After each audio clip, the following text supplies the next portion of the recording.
Good people. Grand Rising. Grand Rising. Y'all know what we got to do.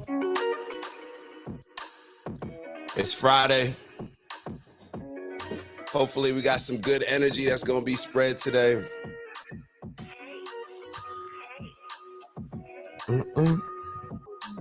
We got Neo speaks out. Jamie apologizes. Our money's losing value. We talking about Bill Gates buying all these damn farms. What's going on, man? What's going on? Give y'all a sec to get in here.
Oh, I got some heat for y'all today.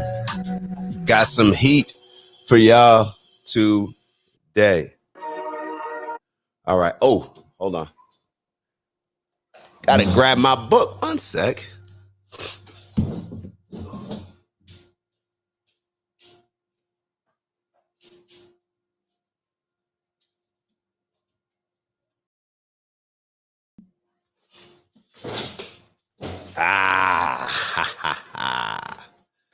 This is a good one. Hold on. Come on.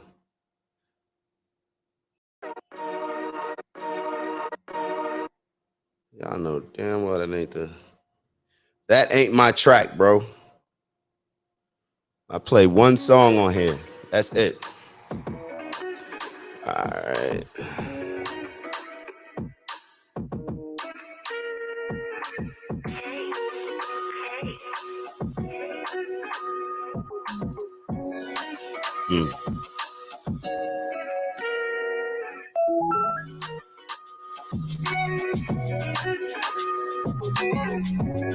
All right, we get into it, man. We are getting into it. Grand Rising, good people. Make sure my phone's on vibrate so nobody is distracting us. Let me move on over. See, this is what happens. I have a morning show. If you were in tune with my life, instead of calling me, you'd be pulling up on the morning show and then checking that out, the AM show. You feel me? But you got to get more in tune. But I'm going to hang up because I'm getting back to the show, if that's okay with you. You see how you handle that? You see how you handle that? Grand Rising, Queens. It's a great day. It's a great day. It's a great day if we make it that. Can y'all hear those dogs in the background? All right, they're tripping. All right, let's see. Oh, all right, we're in Jersey. Y'all can tell by the background. It's looking, it started off until 2, looking lovely. A little bit cloudy, but it's still a good day. It's going to be a high 85.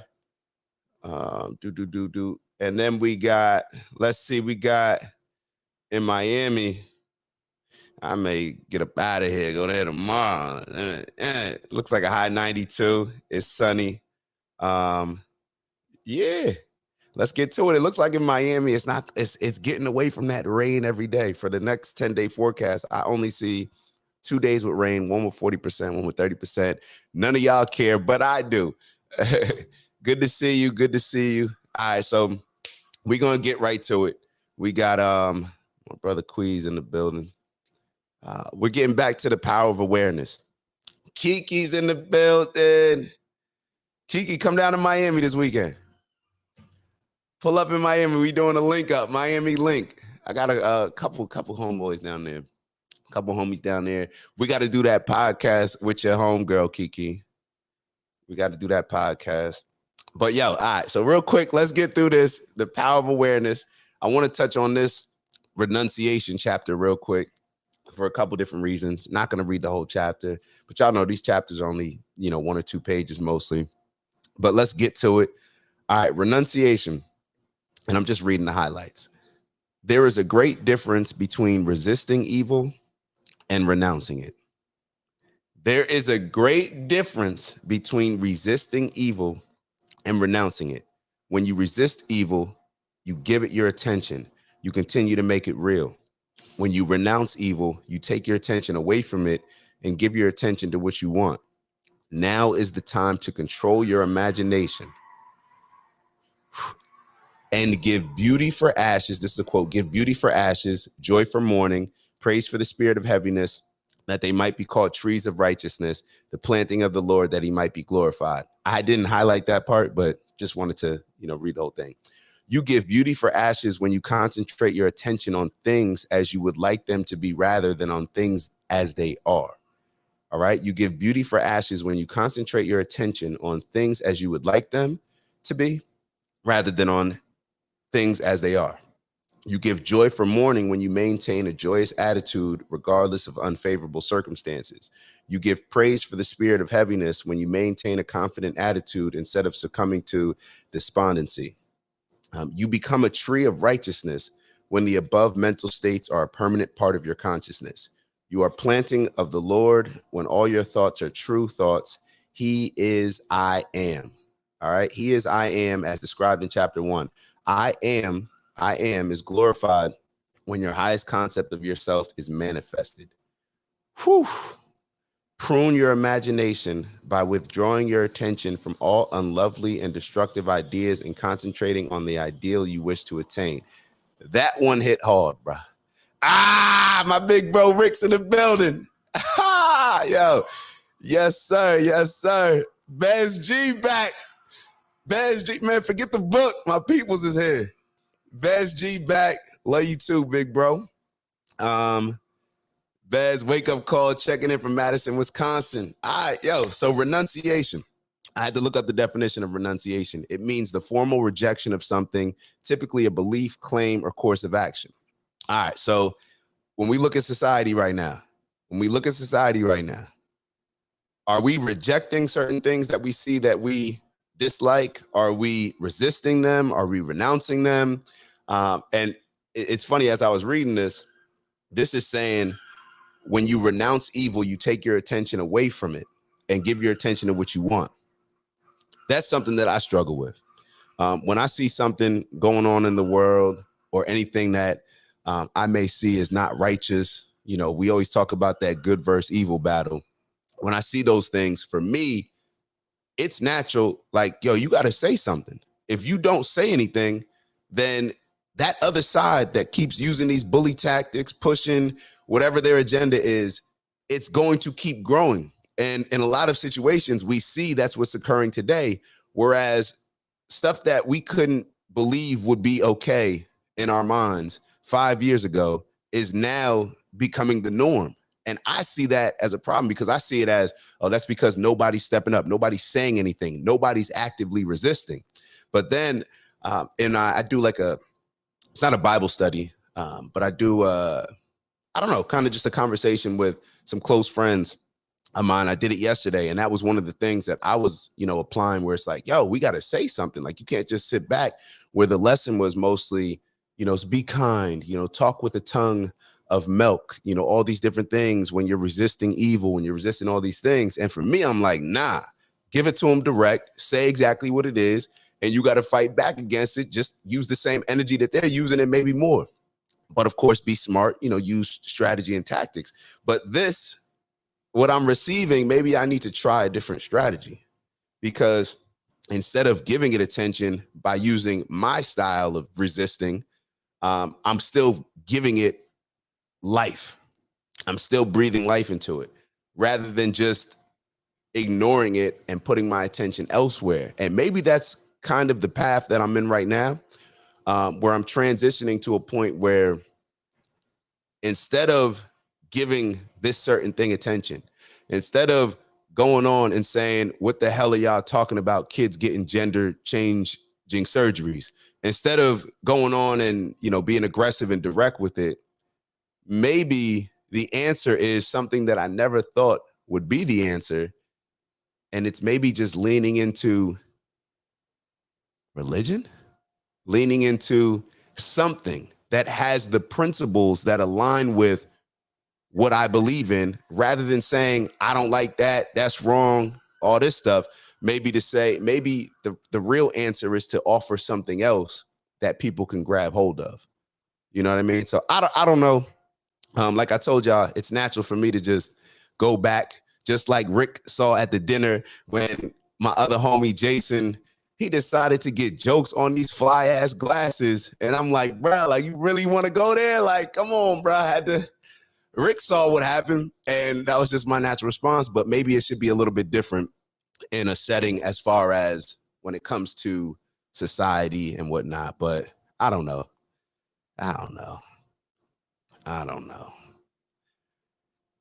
Ant, what's up? You camming up today, Ant? I'll be putting Ant on the spot, yo. I'll be putting Ant on the spot. Just in case. Matter of fact, how about we'll do this? I'm going to copy the link. Ant be giving the game, so that's why I be wanting Ant to come up here. Everybody, yo, it's dope because everybody gives their different perspective, and I think that's what we're missing so much in society. Conversations where people feel comfortable giving their perspective, because they're in a space where it's like, we're not beefing, we're not going back and forth, we're just figuring out different strategies where we all want the same outcome. So there goes the link. Anybody wants to pull up, y'all could definitely pull up. Bez wrote, the path of least resistance. Warrior shit, bro. Warrior shit. Bez, yeah. All right. And that's another thing that I'm gonna touch on. All right. I was gonna hold off on this. But Bez just reminded me of it in a couple different videos. So y'all know I didn't want to talk about the Alabama situation. Bez, and it's funny, Bez, you weren't on here on Wednesday. I was talking about you because I was talking about our conversation when you hit me up, like, yo, did you see this Alabama situation? And I was like, yeah, this goofy shit, whatnot. And I look at the situation in two different ways. I look at the Alabama situation in two different ways. I do see it as, some bullies. I don't look at it as white, black. I look at it as there were some bullies acting like assholes, probably drunk, acting a fool, 3 guys hopping on one person. Like, you have to accept anything else that comes after that. When you decide to jump somebody like that, then there's no sympathy moving forward. It just is what it is. The situation is the situation. Dude hit old lady over the head with a chair. She got to blame in a lot of ways. Of course, the dude has to be held responsible for it, but your husbands, your boyfriend should have never put you in that position. You shouldn't be fighting with men. We already went over all this, but my issue is really how people are responding to it. People are responding to it with this whole, like, it's a victory for Black people. And to me, it's just, it just shows, like I said the other day, how defeated we are. But peep this, because this is what I was thinking about the other day as I was listening to a couple people discuss different situations on it. No worries. And you always, it's an open invite for everybody. But when it comes down to it, in these type of situations, let's say that those people were quote unquote redneck people. You know what I mean? Like we see a lot of things down south where it's like the country, let's say it's the country poor people, or I guess not necessarily country poor. They don't got to be poor, but what I'm saying is we're beefing with the people that we should be locked in with. We are allowing society to have us beefing with the people that we should be locked in with. Now, who exactly am I talking about? I'm talking about poor, lower class. Like, there's really no middle class. The middle class is really dissolving. Either you got bread or you don't. You're struggling. You're living check to check. That's most of the time. There is some still middle class, but in a lot of ways, the middle class is shrinking. And what happens is poor Black people should be teaming up with poor white people. Quote unquote good in this good versus evil battle, good Black people should be teaming up with good white people.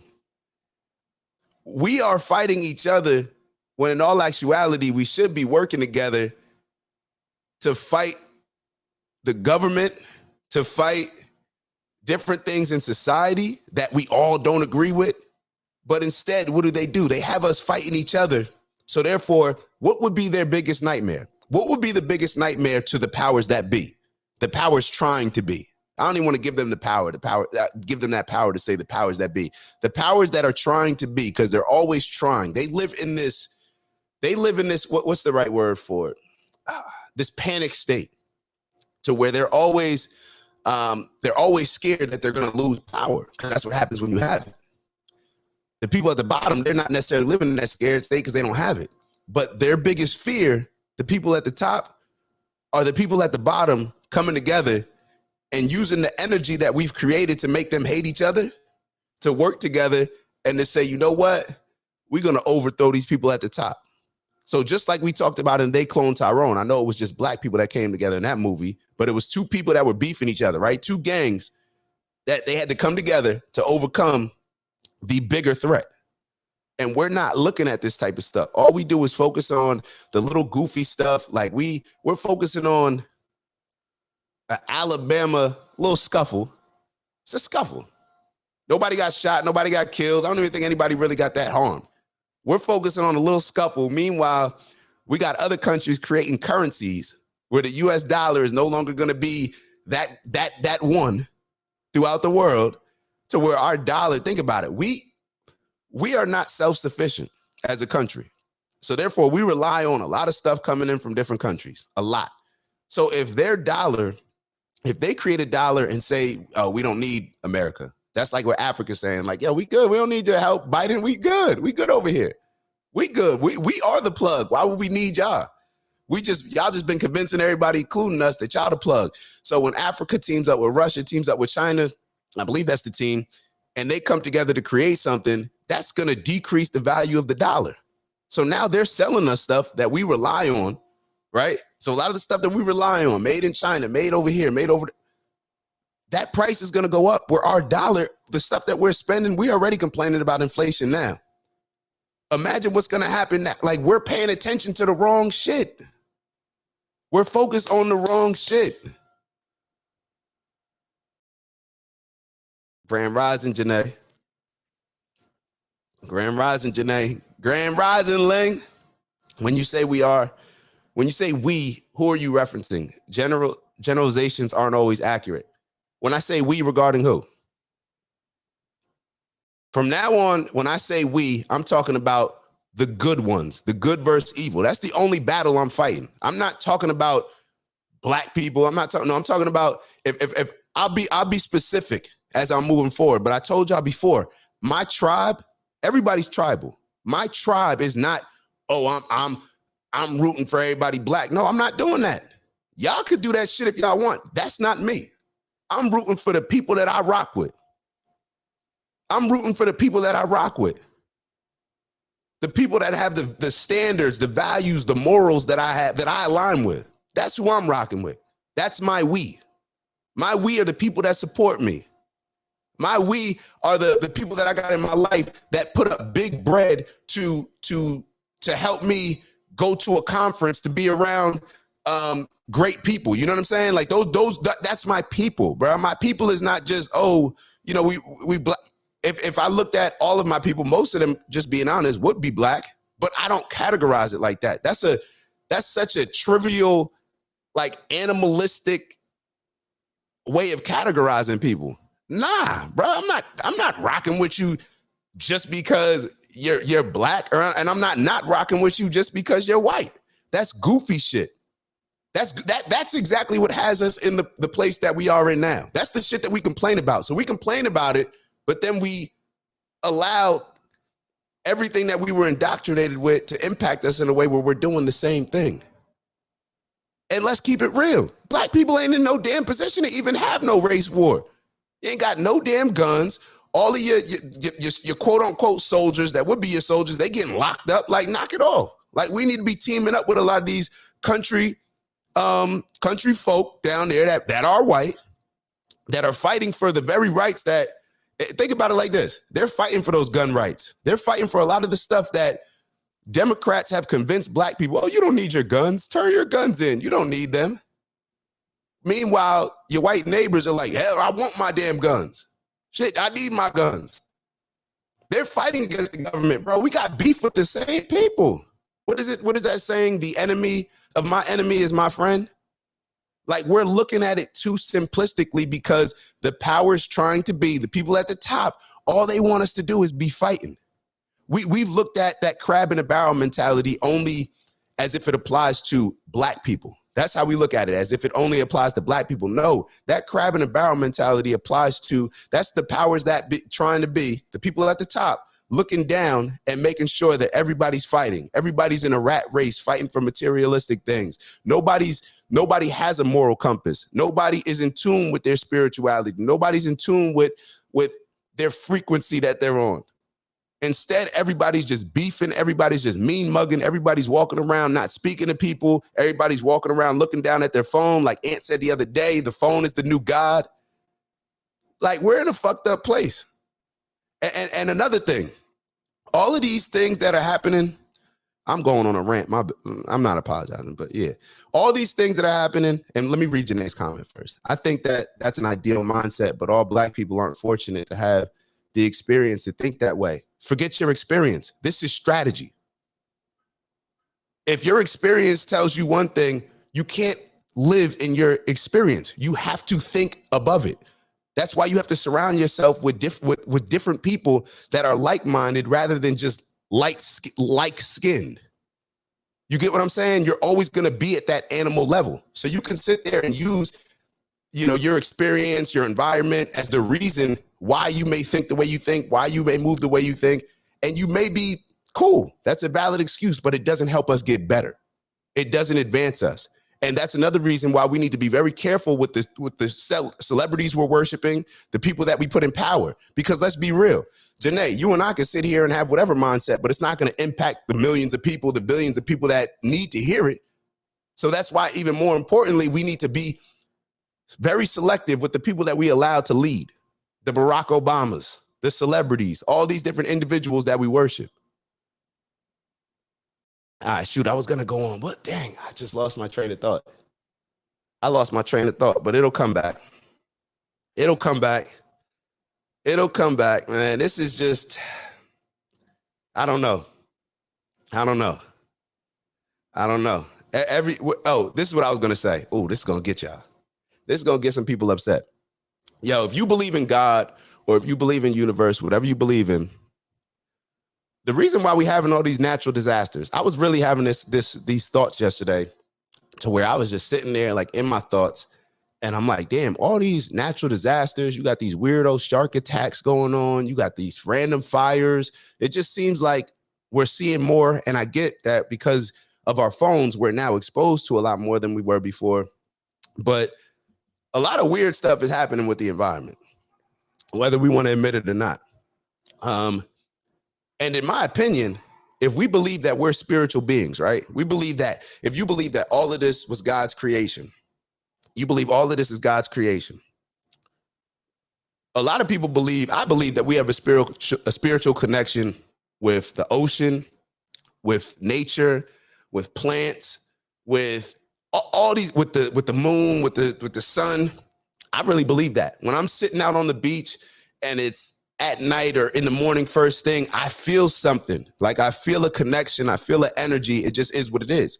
So if we as a race, because like it or not, it's one human race. It is what it is. So if we as a human race are living in chaos, are living hectic, are fighting amongst each other, are all these different things, isn't that going to be reflected in the energy? Like if we're putting out this energy to the universe, isn't that going to impact the universe? So when you go back to the biblical terms and you think about Noah's Ark, I don't really know the stories of the Bible, but I do. I've been asking a lot of people. I've been focusing on this Noah's Ark story because to me, it's just been intriguing me a lot from a realistic standpoint and also from a metaphoric standpoint. If I was God looking down at the human race right now, I would flood this shit. We are doing terrible. We're not living right. If I was looking down as God, looking down at us, if we all talk about accountability, right? So if I was looking down at God, I'd almost be like, yo, leave the animals. You know, the animals, they can't help themselves. But the humans, get rid of them. We need a new race. We got to start all over. The smartest, and I know that sounds crazy, me saying it, but I hope it creates some urgency in us and wakes us up in a different way because that's what's happening. The energy, we can't deny the energy that we put out. You can't deny the energy that you put out as an individual. We can't deny the energy that we put out as a people. So therefore, the energy that we're getting all this chaotic energy happening in the world because that's what we're putting out. So what do we think's going to happen? I mean, why did God flood the planet? If you believe that story, or if it's a metaphor, if it's just, why did he flood the planet before? I remember the most, I don't even know, one of the most intelligent people. Like I'll say probably, I would say the most intelligent person, like just knowledge based, just filled with knowledge that I've ever had a relationship with, was my next door neighbor growing up. His name was Philip. He was, I don't know if what they would call it. I guess people like to categorize stuff. I don't know if he was, but if you met him, you would think that he's either like autistic or is it, I forget the word. It's for like a lot of these they're really geniuses, but they're like, I guess they're just not, they can come across as socially awkward. I forget the exact term. But he was that. And we would have these conversations where he would just ask me random questions and we would go down these rabbit holes. And I remember one time he asked me, we were having a conversation, and then based on what he said, I just said, yo, so Philip, like, what's the answer? Like, what's the answer to all this? And he looked at me and in his Asian accent, I believe he was Chinese. I love these. His mother was the first person to teach me how to have a garden. When I was a little kid, I had a garden because she had a big garden in the back. Ivy, like I loved her. And Philip just sat there. He's like, He said, the answer is flood the planet, kill the human race, and start all over with a new one. That's like he told me this like 15, 20 years ago that we had this conversation. And as I'm thinking about it, I'm like, yo, like if we don't wake up and get this ship turned around, it's going in a bad direction very fast. If we don't get this turned around, if we don't become more conscious, this goofy ass woke shit, throw that out, bro. Like, I don't even know what that is. It's the dumbest shit. Like, get it out of here. We need to be conscious, aware, and have an understanding. And if we don't, then we're going to continue to get manipulated, and we're going to continue to run this world into the ground. All right, let me get to these comments. Sweating in this damn hoodie. All right, so let me get to the comments. Janae wrote, oh no, we already, Bez wrote, the phone is the new God. Wow. Yeah, Ant mentioned that on the last show. It's a fact. Bez wrote, we all are one breathing in the same air, touched by the same sun, resting on the same moon. It's a fact, but nobody wants to. You want to know why? Because it's so much easier to look at the differences that we have rather than to look at anything else. Because when you focus on the differences, I don't even know. When you focus on the differences, it gives you a different level of excuses. Oh, well, that person, because, well, they're this different because they're, oh, it's the same.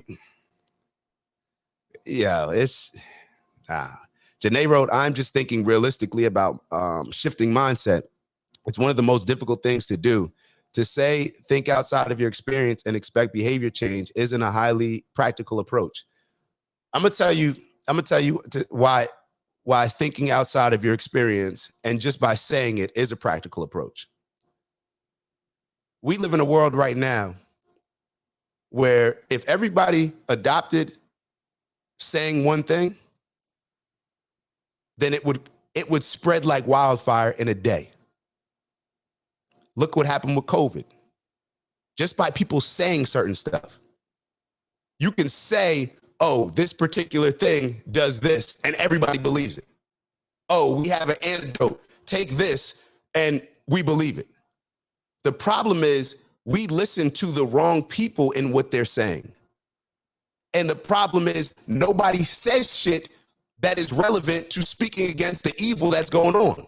I can go on my Instagram right now. When I put up a post that's talking some real shit about life or whatever else, you know, about, yo, we need to do this strategy. You know, what do y'all think about this? Or if I just put up a post just asking questions like, yo, how can we combat this? How can we do better? Crickets. And Janae, I'm sure as a lady, you feel the same way. You put up a post showing your butt, or a girl put a post showing her butt, or just saying some ignorant shit, and it's gonna go viral. This is exactly what they tell rappers. Meek Mill just put up a post where they reward you if you say certain things. What we say, this is our most powerful weapon. So if we use it in a certain way to lead in a positive direction compared to how we're using it now to lead in a negative direction, where will we be? We talk about what we say is not important. Look at the LGBTQ community. They've straight bullied their way to become one of the most powerful organizations just on what they're saying. They have their slogan, you know, that now they're talking about we want your kids and all this other stuff, but us not saying anything. Everybody, you know what we do? We sit back and we just look at it like, oh yeah, that's kind of crazy. Like, I don't agree with that. But I ain't gonna say nothing because if I say something, then I'm gonna get canceled. I'm gonna have an issue at work. So nobody says anything. We underestimate the power of actually saying certain stuff. If we're saying certain stuff, when I talk to little kids, Janae, when we used to have the program, when we used to talk to young kids, we had a program, young kids will absorb information way better and take heed to it, research it more than adults. So when you talk about shifting a kid's mindset, it may not be like that for adults, but for kids, it very much is that. Think outside of your experience. Kids think outside of their experience all the time. They think that they're going to the fucking NFL and NBA and they're 6 years old. That's none of their parents got cut from the high school team. So they think outside of their experience then. But when it comes to actually thinking outside of your experience in a more realistic way about something that actually is meaningful, we can't do it. We think outside of our mindset all the time. You look at how some of these people dressing, knowing damn well they don't need to wear some of the clothes that they're wearing, but they think outside of their experience. They think that they look good. We think outside of our experience all the time. And it's so crazy that the things that we see as unrealistic should be the things that are pretty simple. But I don't know. A savant. There it goes. All right, Rick, shout out to Rick and Ling. He's a savant. That was my guy, Philip. He was a savant. Ling said, thinking outside of oneself requires farewell to the ego. Just that's exactly what it takes, Ling. Drop your ego. Oh no.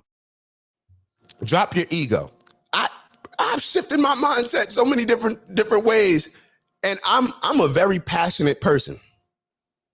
I'm a very passionate person. If I stand on something, I'm standing on it. But I'm also open to hearing new things, new strategies. That's why if you look back at my Instagram, maybe 8 years ago, 7 years ago, all this stuff that Black Lives Matter is talking about, all this stuff that a lot of people are pushing for now, bro, I've been saying that shit. I was saying that shit when it was unpopular. And now I completely shifted my focus. I used to be against religion. I've completely shifted my focus. I think if people need something to follow, period. So you can call it whatever you want, call it people need something to follow. No, we are not capable at just moving through life without following something. We see where we are right now.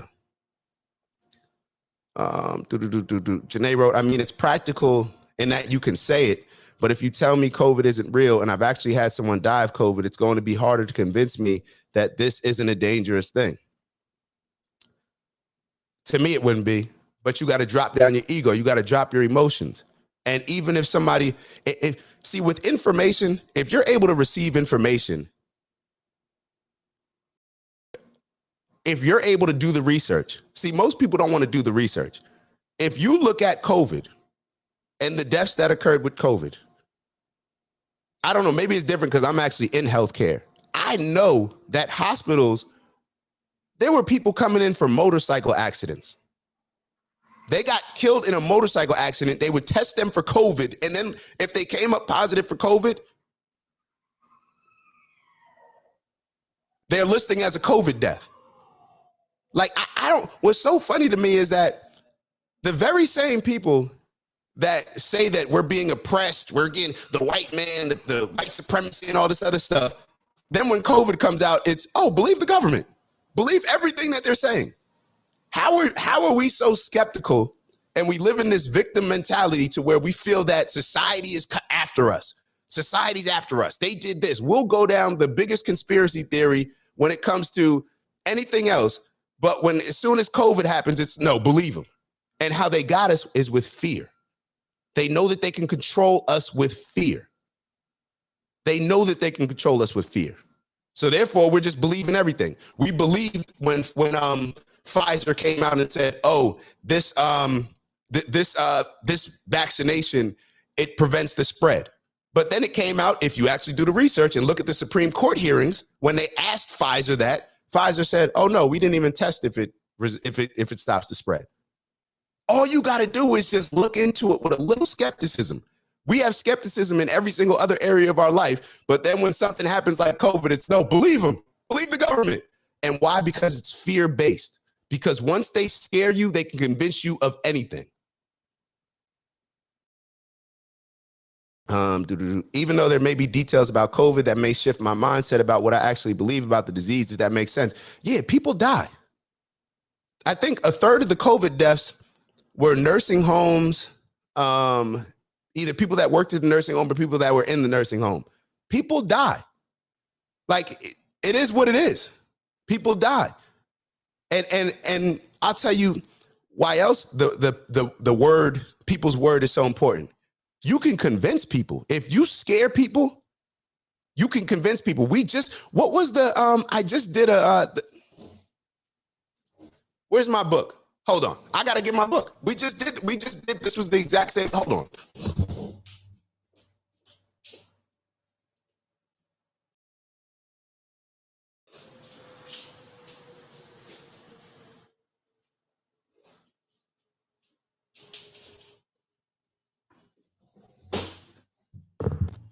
We just talked about this, the power of the subconscious mind. If they convince you that, yo, everybody's going to die, there's something going around, that's what you put in your subconscious mind.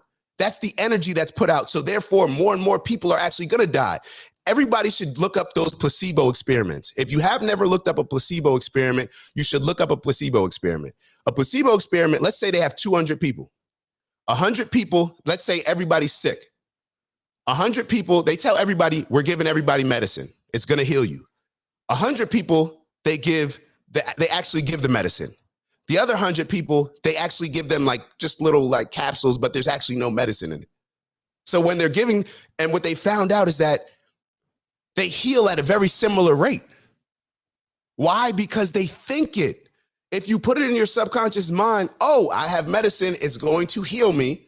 It's going to make me feel better. We don't understand the power of our mind, the power of our bodies. If we believe in our head that we will be healed, then we are more likely to be healed. We literally just, hold on. This chapter is covering using your subconscious mind to heal. Let me read this.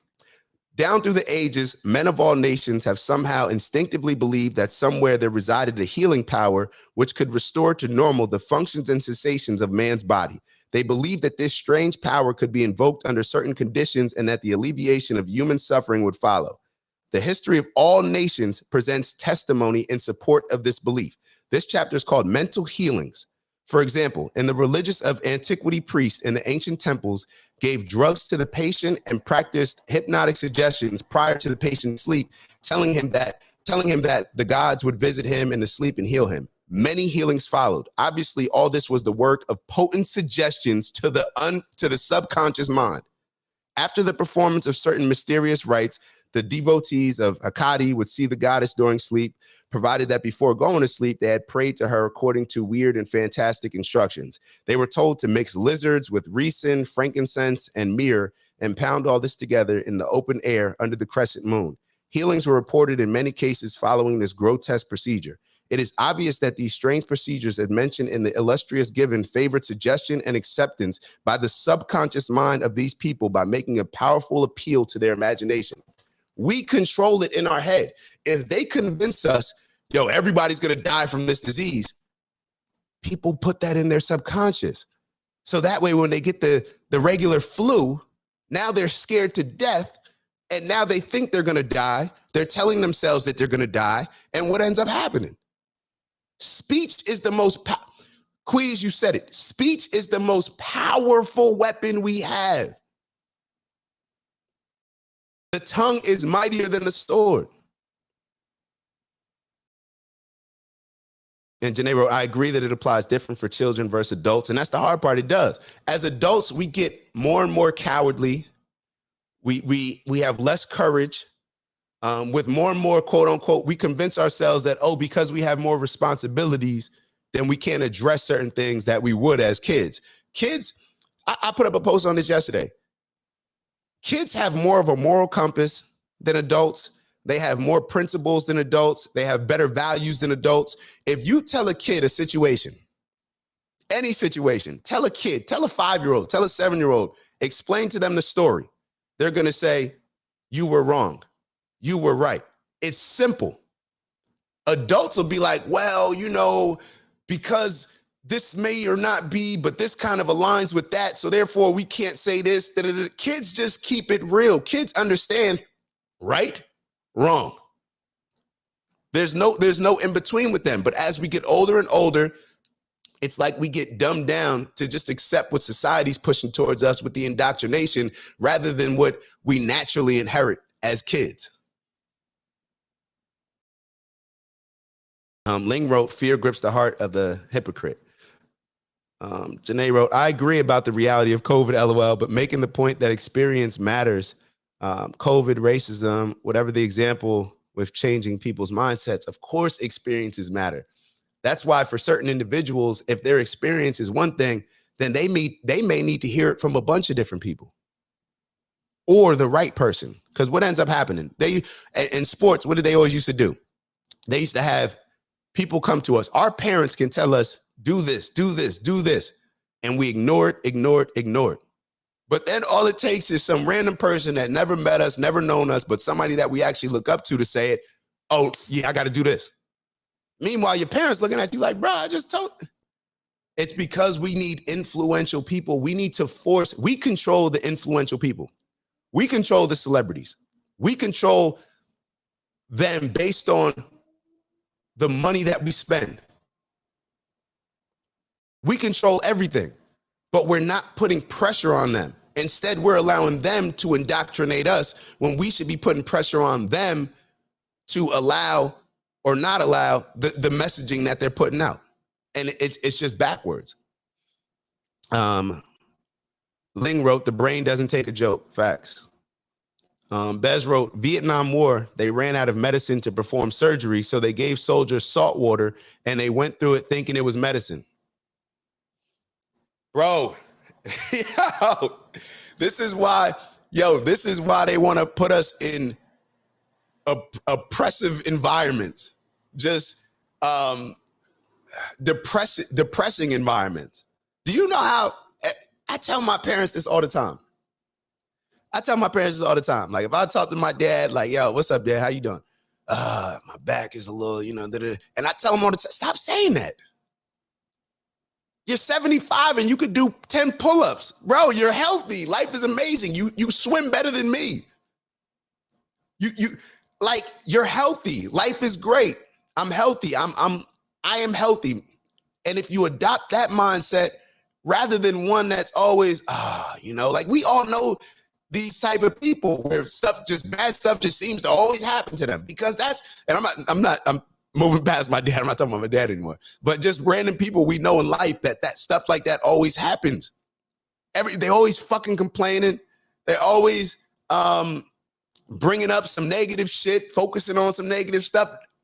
Positive people don't want to be around that shit. So therefore, the people that they're around are negative as well, and then they get negative results. Ling wrote, in the multitude of words, there is sin. Children are simple. Children are simple. Yes, I agree. In an amazing way, children are simple. Janae wrote, yes, Bez, but if someone experiences racism every day, they're going to approach a situation differently than someone who doesn't. Janae, who's experiencing racism every day? And this is what's so funny. I'm glad that you said that, and I'm glad that Janae's here. Janae knows why I'm glad that she's here, but I'm very glad that Janae is here. I've always enjoyed Janae's insight, her perspective on certain things. I'm gonna tell you. So Janae wrote, but if someone experiences racism every day, all right. The racism, white supremacy, there's different types of racism. They may all meet at the top, but there's different paths getting there. Bill Gates, Planned Parenthood, that's racist.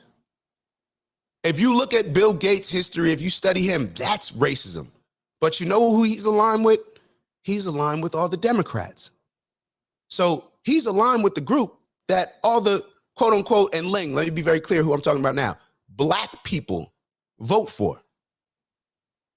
Continuously giving people assistance, and instead of teaching them how to fish on their own, that's racist. Passing a kid in class who does not have the grades to pass, like we saw at LeBron's school, where none of them they've started in 3rd grade, now they're in 8th grade, and none of them have passed their test or whatever, allowing them to go on to the next grade, that's racist. Allowing affirmative action, like at Harvard, to determine whether or not a Black kid can get into school, where the Black kid can get into Harvard with 1150, meanwhile the Asian kid has to get in with a 1350, that's racist. Because that's impacting us in a negative way. We look at racism as, oh, this white person said something mean to me. And don't nobody care about that. I'm not worried about no KKK racism. We are in Jersey. We grew up in Jersey. I have never seen no KKK people. If I did, I don't even have no beef with KKK people.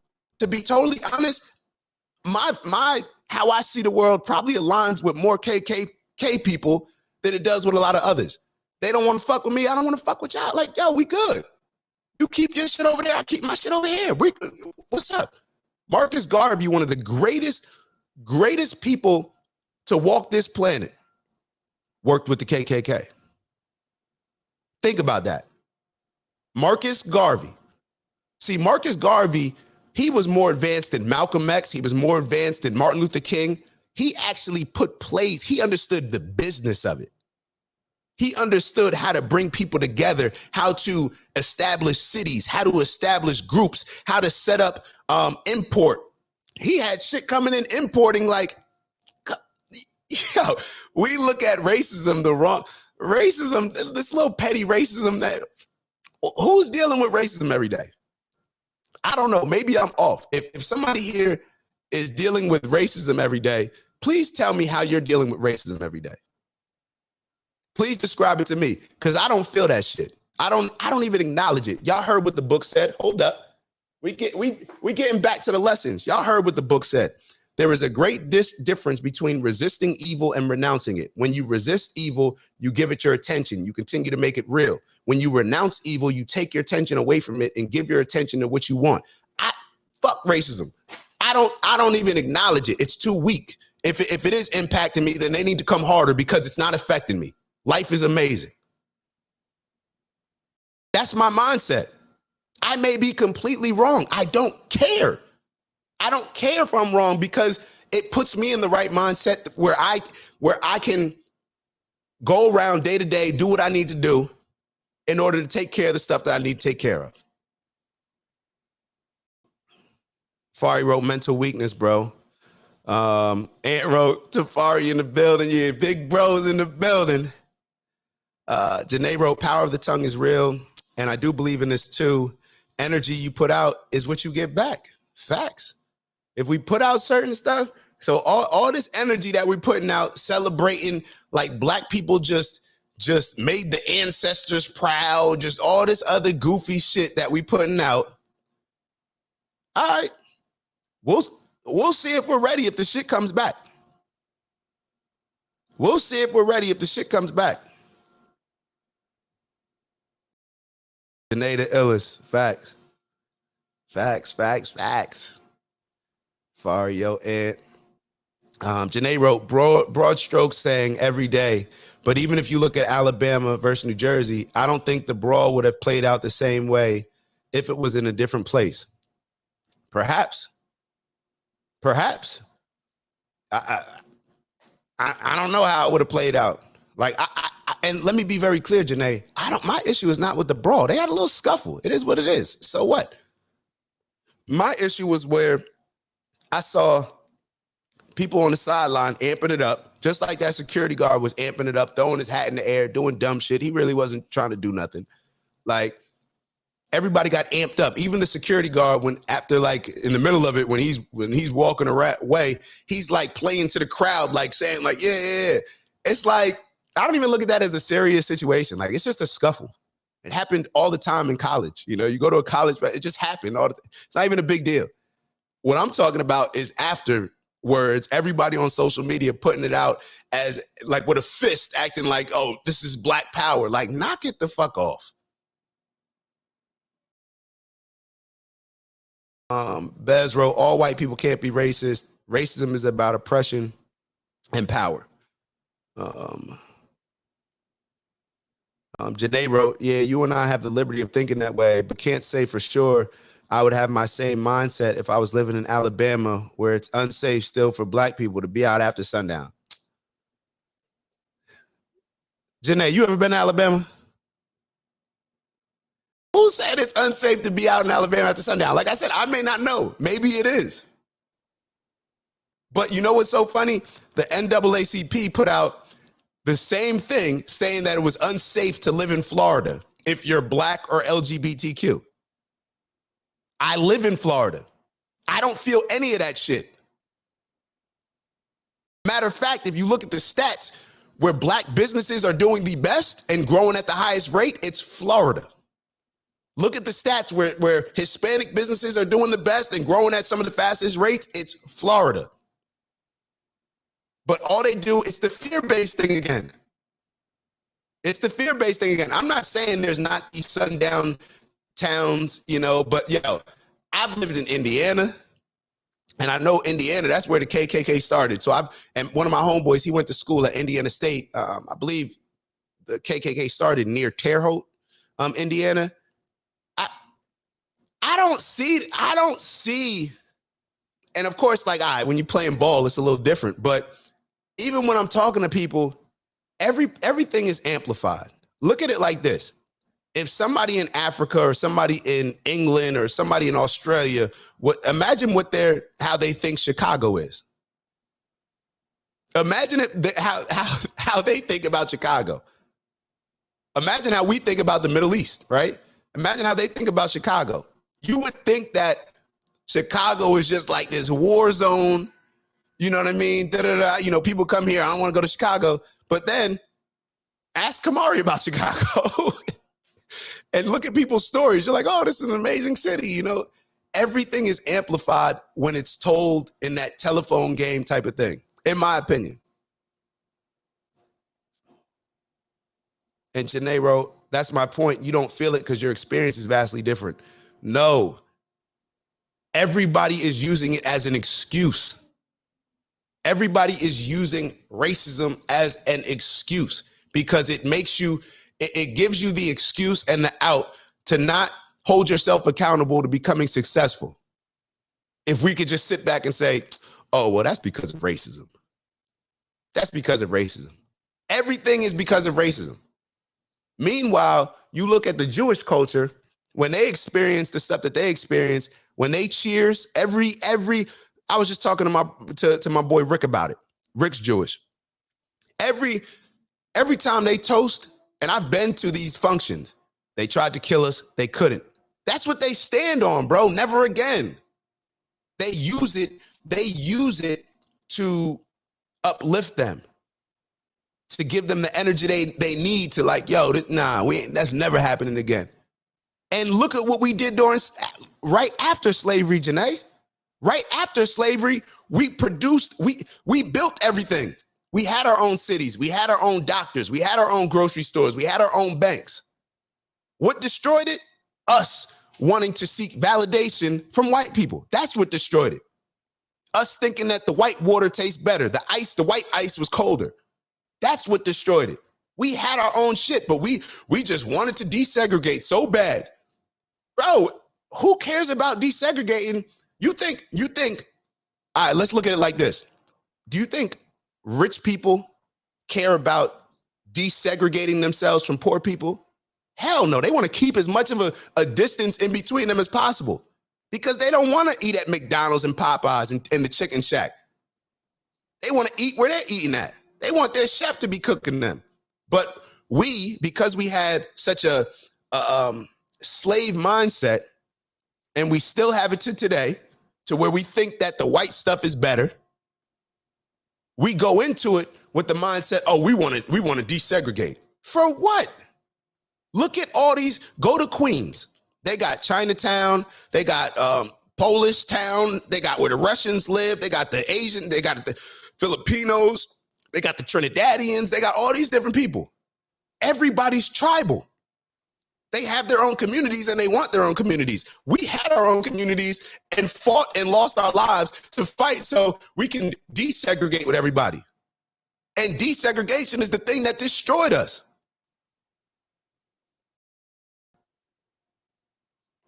Bez wrote, they can discriminate or be prejudiced, but all of them don't have power and all of them can't oppress because some of them are oppressed themselves. Facts, bro. Like we giving, it's like this. Like you about to play against another team. I remember coaches used to do this shit with East Orange when we was playing in Cobras. We about to play East Orange. These coaches, they like, oh my God, they're going to spit on y'all. They're going to bite y'all. They're going to break your ankle under the pile. They're going to punch you and all this other stuff, to the point where we lost the game before we even started playing. Why? Because mentally we were defeated. We were coaches amping them up like they're the Goliath. Then we get into the game with them. They start beating the shit out of us because we're scared the first couple, quarters or whatever. And then we realize, man, fuck, we could play with them. Matter of fact, we could beat them. We could dog them.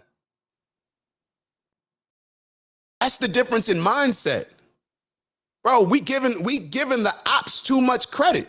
They're not that powerful, bruh. Especially when it comes to the day-to-day stuff that we're dealing with. The powerful ones, the Bill Gates racism, the George Soros racism, we can't even critique them or even, because those are the people we're supporting. Those are the Democrats. That's who we're voting with. Those are the real racists. Like, let's do the research. Those are the real racists. Those are the ones that are putting us in positions to where we're destroying ourselves, to where we remain dependent on them for housing, for food, for all these different things. Those are the people that took the fathers out of our homes with the crime bill and Joe Biden. Those are the racist policies that keep us at the bottom, but we vote for them. So show me the other racism that we're talking about. I don't see it.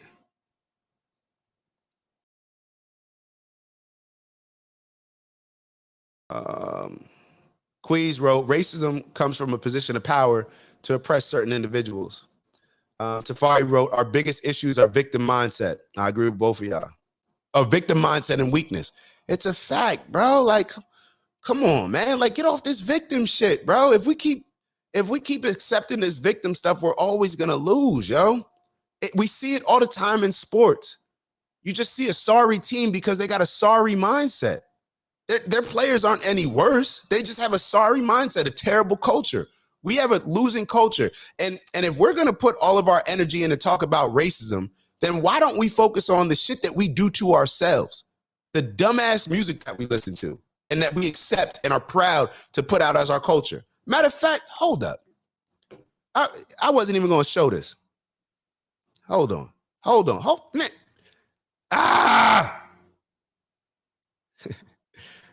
Y'all got to see this. We talk about racism, right? Hold up.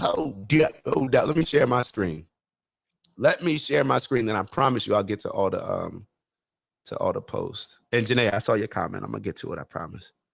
All right, let me share this real quick. Yeah,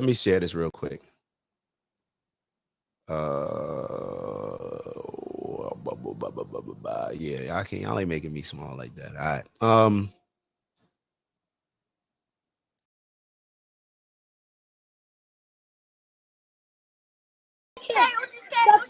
Hold up.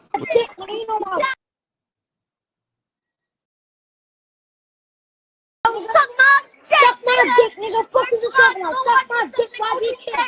Suck my dick, nigga. You know my body, nigga. Suck my dick, nigga. You pussy. You pussy. Y'all niggas. Look at the older homie in the back, black dude. Oh, yeah. Oh, yeah. What you say? Get my dick, nigga. Watch when I catch you. Watch when I catch you. What's up, my money, dick, nigga? Watch when I catch you. Get up on your man, bro. Pussy. You pussy. You pussy. You know what, dirty nigga? You want fuck. Hold up. We not done.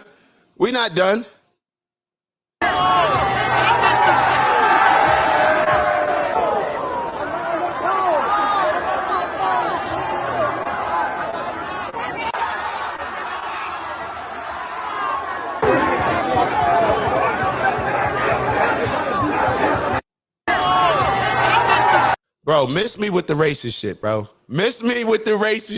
We doing it to ourselves. We are doing this to ourselves.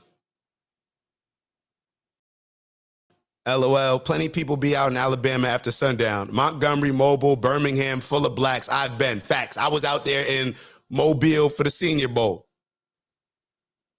Had no problem. Had no issue. But what do we do? It could be one little town. I'm not saying that you're not wrong, that you're wrong, Janae, but it could be one little town. But then what do we do? What do we say? Oh, Alabama, you can't be out on sundown. So we're reducing one experience in one little town to the whole state. You see what I mean when I say we amplify this stuff? We give racism more power than it actually has over us. It's a mental thing. Janae wrote, yes, my cousin lives in Alabama. It's reality for some spots. It's reality for some shit. Hold up, Janae. The Bronx is a sundown town, and it's all black people in Spanish. But I don't want to be out there after the sun goes down. I don't want to be in certain neighborhoods in Chicago, Baltimore, black neighborhoods that are sundown. That are, I guarantee you, I'll feel more threatened in those neighborhoods with my own people than going to some of these country neighborhoods. So what are we saying? I think that she's safe for the most part, but the fact that it exists anywhere can play on how these people think about white people. No, it doesn't play on how, just because it happens somewhere, we allow it. Why? Because the Democrats and these super liberals, they know that they need to convince us that there's a race war, because if they convince us that there's a race war, then it's easier for them to convince us that the only way for us to progress and succeed is if we put our support in them. They're putting this shit out. That's what I said on the last show. I don't have an issue with the little scuffle with the Alabama thing. I just knew exactly what Democrats are going to use, how they're going to use it, and how it's going to play mind games on black people.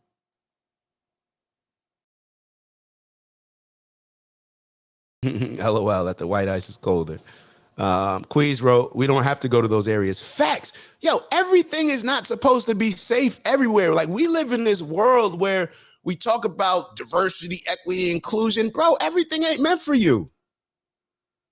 Everything ain't meant for you. There are some white-only pies. Shit, fuck it. If somebody tells you that they're a white-only pie, then shit, I'm making my only pie. All right, that's an opportunity. See, I see an opportunity. Oh, they're only making white-only pies? Shit, I got a whole market of all these black people, brown people, yellow people. I'm about to start making brown, yellow, and black people pies. Only pies. If they only want to sell white-only pie, I don't care. I'm going to make some shit that's better. Like, who cares?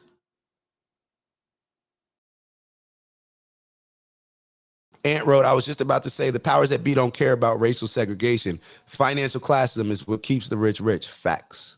Damn. Oh, I'm behind. Hold on. I just got to, I'm not going to comment on the comments, but I just really want to catch up.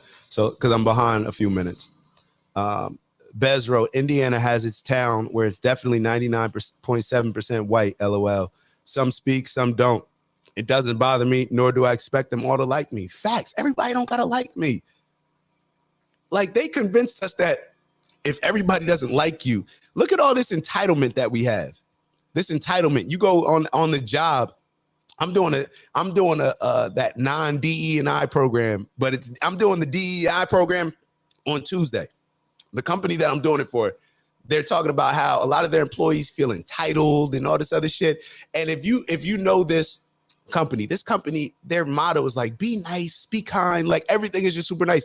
But they're trying, what they've created is just, if I don't feel amazing every day, something's wrong here.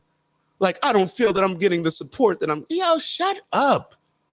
You here to work, get your paycheck and get the fuck out of here. Janae wrote, I agree. I'm thinking about how we get the whole to this way of thought. Okay. It's so difficult with a deficit mindset. How we get the whole to this way of thought, identify with the people that have the courage to stand out and speak on this shit and blast their videos, support their videos, send it to a friend. How we get the voice out there right now, take the link to this group chat and send it to your friends, put it in your group chat. So therefore more of us can have these conversations. It's very simple. We make it like it's such a huge task. No, it's having the conversation. It's instead of looking at dumb shit on Instagram all day, just engage with people in a real conversation. There's certain people that have the courage to stand out and speak on this stuff that are sacrificing their time. I could be spending time doing other shit. But instead, Monday, Wednesday, and Friday, which is why I appreciate Bez, which is why I appreciate Queez, why I appreciate Ant, which is why I appreciate Ling, which is why I appreciate Kiki, because they're tapped in having these conversations. I'm like, I was literally thinking today when I was brushing my teeth, I'm like, damn, they kind of do the show with me.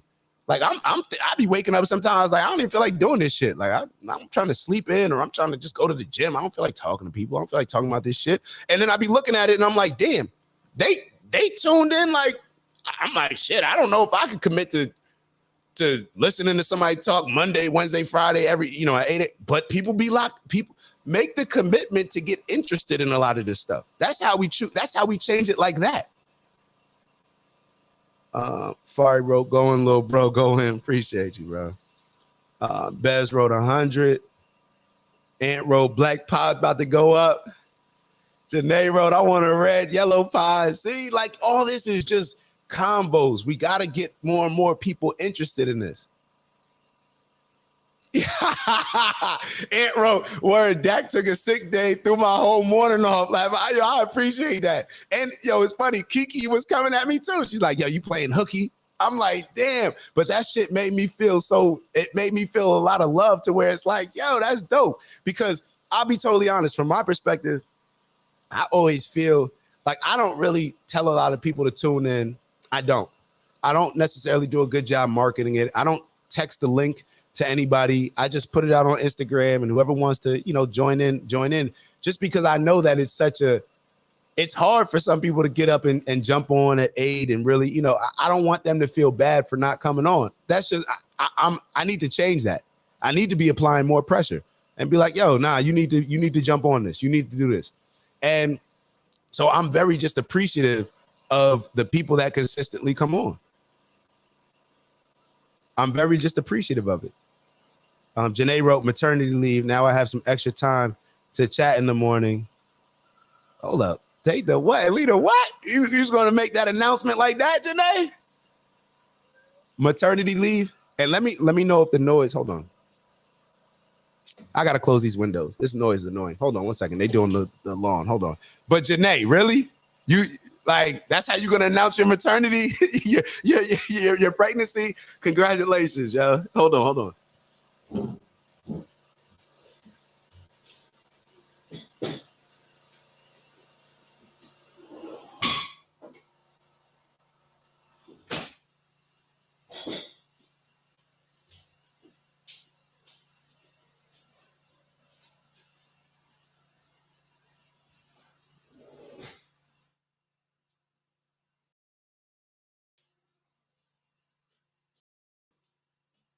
Oh, nah.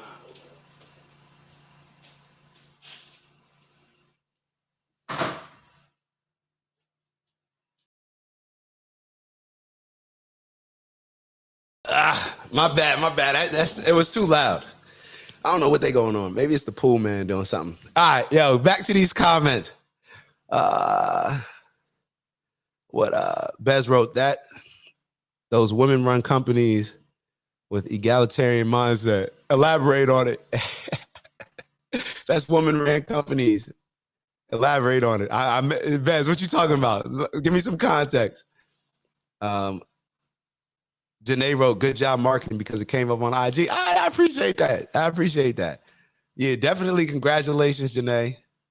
And then Bez wrote, see, 7 a.m. depending on where you at. See, how I'm gonna tell Bez, like Bez on the road, people focusing on what they focusing on. So it's hard for me to really, push people to jump on, but it's appreciated.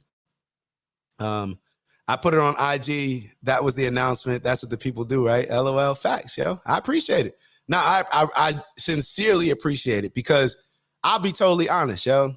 I'll be totally honest. There's people that I've done a lot for, financially and other ways. And for whatever reason, they don't feel comfortable reposting it or stuff. And I'm not a big, and let me be very clear, I'm not a big, like, when somebody tells me to repost something, like, I'm just like, well, like, you know what I mean? Like, if it's something simple, like on the story, like, okay, cool. But if it's something that I don't align with, then it's hard for me to post. Like, you're not going to see me reposting. One of my favorite people, let me be very clear. One of my favorite people in this world, I'm not going to say their name, but y'all may or may not know based on what I say. Like, I think this person is like one of the dopest individuals to walk this earth. He was the first person that I know to call himself a god. And I didn't understand it at first. And I don't know how he understood it at such a young age, but I love this dude. And he's post certain stuff that I can't always like it. I love this man. But I can't always like it. So I understand that what I'm putting out may not align with other people, what they're aligned with. So therefore, I'm very understanding when it comes to that type of stuff. All right, Janae telling me to move on. My bad. Janae telling me to move on. No, Neo is next, Janae. So Neo is next. We're gonna talk about Neo. So does everybody know what's going on? See, that's why you need that's why you need an amazing woman in your life to keep you going, right? To keep you on point, right? All right, so we're gonna talk. We'll do Jay, but I want to do Neo because I think Neo is a hero out here right now. Neo is a legit hero out here right now. All right, let me it's already queued up for y'all, so let me just share it.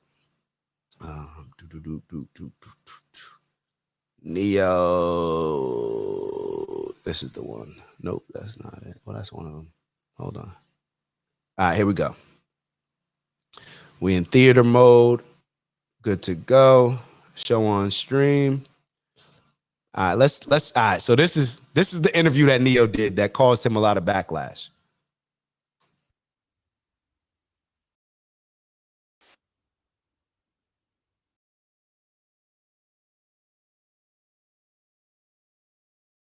Wait, hold up. My fault. I played the wrong one. My bad. I shared the wrong one. Give me a break. Give me a break. Here it is. My bad.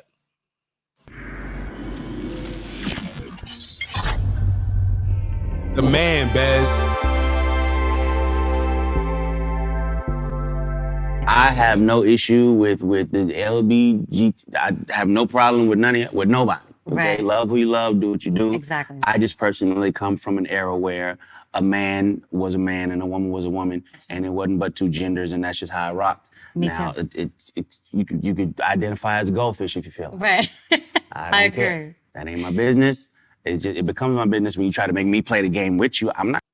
And let me be very clear. See, it's funny that you said that, because I actually did another video on this that I put out yesterday. Vlad is a big red flag.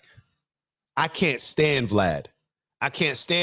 But try to put your unconscious bias to the side or your conscious bias, because I hate Vlad. But just peep the interview. My fault. I shouldn't. I'm not gonna call you a goldfish, but Exactly. you want to be a goldfish. It becomes my business when you try to make me play the game with you. I'm not gonna call you a Right. goldfish, but Exactly. you want to be a goldfish, you go be a goldfish. It's all good. Amen. I mean, Well said. it's just we live in a weird time, man. We do. We live in a time where a person will have a mental breakdown in front of their camera. Right. Wait, let me wipe balance. No, it's right. That's crazy, right? What the hell is that? Like, if you are of sound mind enough to find the light Right.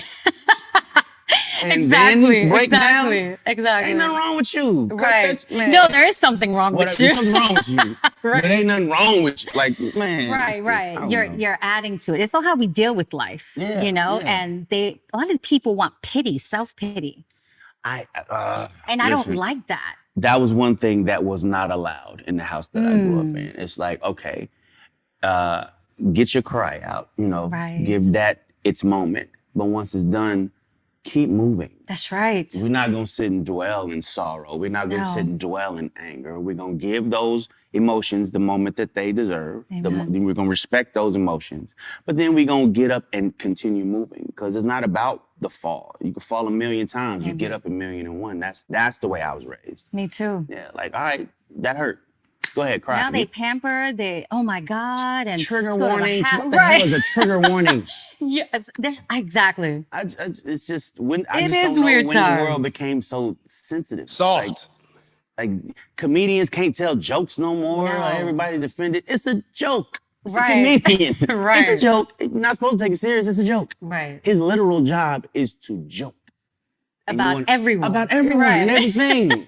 And people want to get offended and like, don't say that. That's triggering. Oh my God. You know what? Yeah, Sit in your house by yourself. exactly. It annoys me. I mean, anything can trigger you. A light can trigger you. A smell can trigger you. So, I mean, we got to walk on eggshells. Well, that's what they Listen, want us to. That's what they want us to do. But My I'll generation, be there were no damned. trigger warnings. Okay, you got up and you kept moving. That's Right. kind of what it has to We be. was kicked outside. We would come inside before the lights go down. Exactly If that. we got bumps and bruises, we just washed it off with the hose outside. Yeah, you was good. Come on, man. It's totally different We times. need to get back to them days. I feel like I feel like parents have almost forgotten what the role of a parent is. Amen. It's like, okay, Lost control. if your little boy comes to you and says, "Daddy, I want to be a girl," and you just let him rock with that, you just let. Right. He's 5. Right.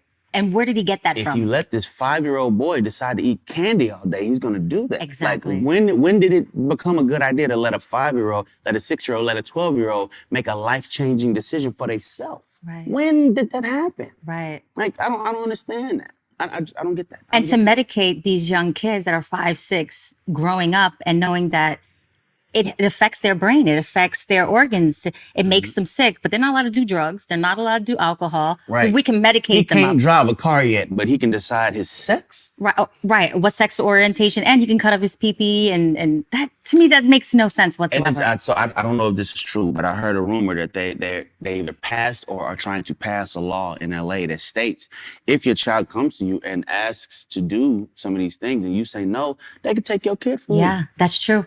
Just passed in California. That makes no sense. They want us to have no control over our children.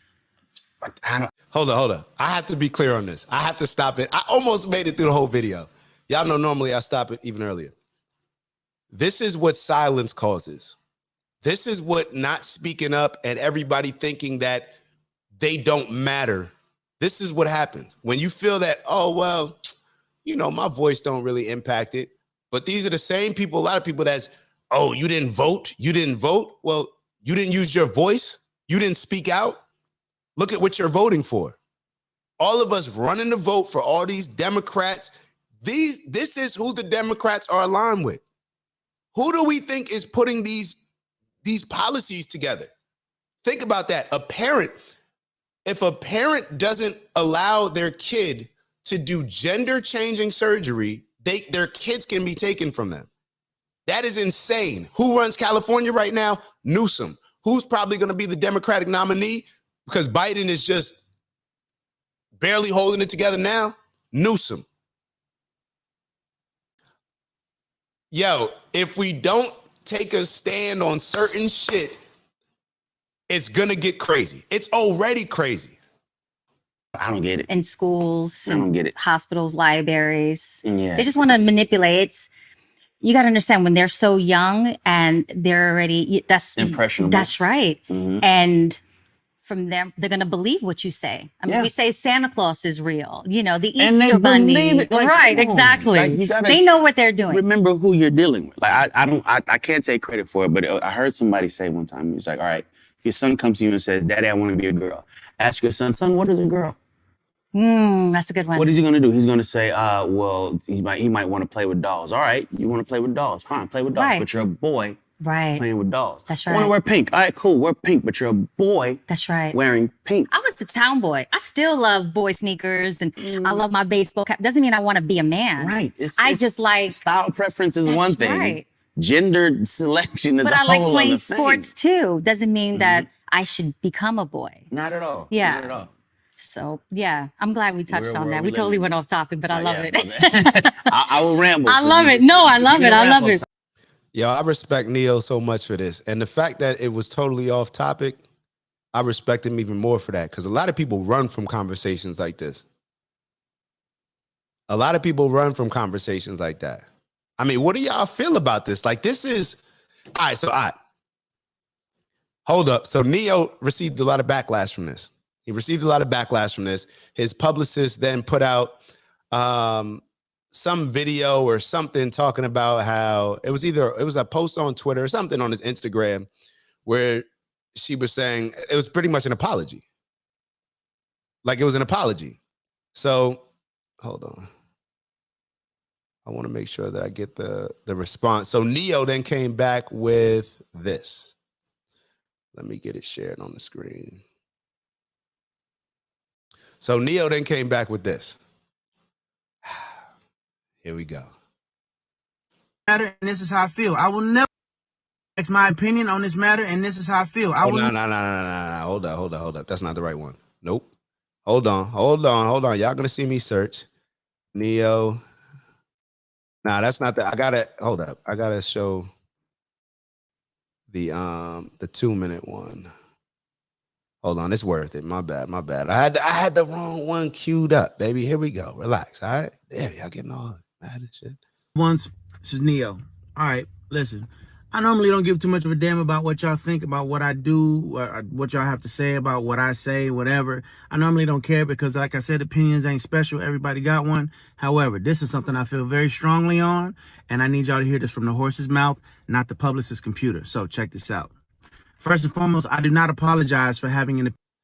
I gotta acknowledge Bez. I gotta acknowledge Bez. Bez saying some real stuff. He said his pee-pee girl's penis. That's probably why they want it removed, because you call him a little pee-pee. But the main point that I want to acknowledge that Bez said, backlash. Think about what Neo just said in the first video that I showed y'all. Think about what Neo said in that first video. It seemed pretty common sense. It seemed that if 100 people, if 100 parents were in the room, I would think I wouldn't expect all 100 to agree. But in a normal setting, let's say 10 years ago, I would expect every single parent to be like, yeah, that makes sense to me. I don't make sense. What's the issue? Where we are now in society, this LGBTQ agenda, and I would separate I separate the LGP from the T, and I don't know what the Q is. I don't really understand the Q, but you are allowing them to use y'all LGB, so therefore you got to get lumped in it too. This LGBTQ agenda, look at what they're doing. They're convincing us to change how we think. They've completely shifted our principles, shifted our values, shifted our moral compass, and have bullied us into it to the point where we agree with it. Like, do y'all not realize that by black people, the majority of us voting Democrat, we are supporting this. You are supporting this. You could sit here and say, well, I'm just not voting for Trump. Or you could sit here and say, well, I want my student loans paid back. That's selfish, it's disgusting, it's cowardly, and it's putting us in the position of where we are now. That's what they do. They dangle student loans in y'all faces, right? Dangled student loans in y'all faces. But they didn't give it to y'all. But they made sure that they took care of all the LGBTQ shit, and they advancing that beyond even what people would deem as realistic. Think about that. When Biden was running, he told y'all, this is one thing that I got to give Biden credit for. Biden told y'all, he said, my number one priority is the LGBTQ agenda. He said that, and he stuck to his word. But y'all voting for him, y'all are the reason why all this LGBTQ stuff, this gender affirming stuff. Who do we think? It's so funny how when I have these conversations, these political conversations, I'll talk to a Democrat and they'll act like the LGBTQ has nothing to do with anything. Like that's not, like they're not aligned with that. Like they're not pushing those type of policies by voting these Democrats in. I don't care. Let me be very clear. And y'all tell me if I'm off in this. What evil could the Republicans do? What fear could we have that they're going to do to us that is worse than putting out a policy to where if kids want to cut off their penis,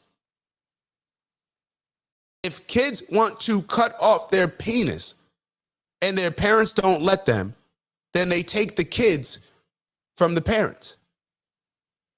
And where do y'all think they're going to give those kids to? What type of new parents do you think they're going to give them to? What thing could the Republicans do? What are we so scared of the other side doing that could be worse than that? They just told, if what Neo and old girl said was true, and I've heard it before, but I'm just going to say if, because I like to look at the actual policy before speaking on it. If it's true, what could be worse? Machine guns. Machine guns are. that doesn't even like stack up to the evil in not only allowing kids to make decisions, but pushing them, having books in their schools at in 5th grade, showing them how boys interact sexually with other boys. What could be worse than that? Like literally, like for real, when I ask people, yo, what's your biggest fear with the Republicans? What could be worse than what the Democrats are already doing? It's insane to me. Ant wrote, I wonder how this currency unification would go down if Trump was in office. Just curious. I wonder if it would be different. I was thinking the same thing earlier. Wouldn't happen. But they know Biden is weak. They know that America's weak right now. They know that we are a weak country right now. Just look at countries are laughing at us, bro. The LGBTQ, it just came out that now 20% of kids are identifying as LGBTQ. Yo, they are winning. If we don't understand that we're at war, I don't know what will help us understand that. They are literally taking over, and we are funding it. We are supporting it. And I'm talking now, the we that I'm talking about right now, Ling, not my tribe. I'm talking about black folk. All we do is vote Democrat. We're supporting it. We're funding it. Just like the dumbass music that's in our culture. We're supporting it. We're funding it. So before we talk about, racism and blaming everybody else, why don't we focus on the controllables, the stuff that we can actually control? But instead, we want to focus on stuff that's outside of our control to give us an excuse for not dealing with the shit that is in our control. And that's cowardly. Bez wrote, come to the Lone Star. We don't play that in Texas. Governor Abbott, try that shit in a small town, man. I wish, cue up Jason Aldean, try that in a small town. Man, try to take away a kid from a parent because the kids say that they want to cut their penis off. Try that shit in a small town. That's why I said all these people we beefing with, the Alabama stuff, y'all need to lock up. Y'all need to link up, because if not, like when they're pushing all these stuff that I'm sure that those people fighting each other, I'm sure that they probably agree on policies more than most of these Democrats that we're voting for. They probably all agree, like, well, yeah, ain't nobody cutting off my son's penis and taking my son away from me. They probably all agree, but instead they're fighting instead of working together, coming together, because that would be the powers that be. That would be their biggest nightmare. Getting us to come together with one another. All right, man. Back to the video. It's only 2 minutes. I'll rewind whatever. I normally don't care because, like I said, opinions ain't special. Everybody got one. However, this is something I feel very strongly on, and I need y'all to hear this from the horse's mouth, not the publicist's computer. So check this out. First and foremost, I do not apologize for having an opinion on this matter. I am a 43-year-old heterosexual man raising 5 boys and 2 girls, okay? That's my reality. Now, if my opinion offended somebody, yeah, sure, I apologize for you being offended because that wasn't my intention. My intention is never to offend anybody. However, I got to chime in there. That's the one issue that I had with Neo. Why are you apologizing? Why are you apologizing for offending people? If I see somebody that's an alcoholic and I'm like, bro, you're an alcoholic, you just offended me, I don't care. I'm not apologizing for that. You're an alcoholic. If I see somebody and I say, yo, this looks like you're unhealthy, you're obese, you're this, you're that, that may offend you. I don't care. That may be what you need to hear. If somebody tells me something, I want them to be direct. And if I need to change in a particular area, then maybe I need to be offended. And come on, this whole feeding into this victim shit where they make everybody apologize just because he didn't say anything offensive. You know damn well, Neil, you didn't say anything that should be taken offensive. So why even apologize?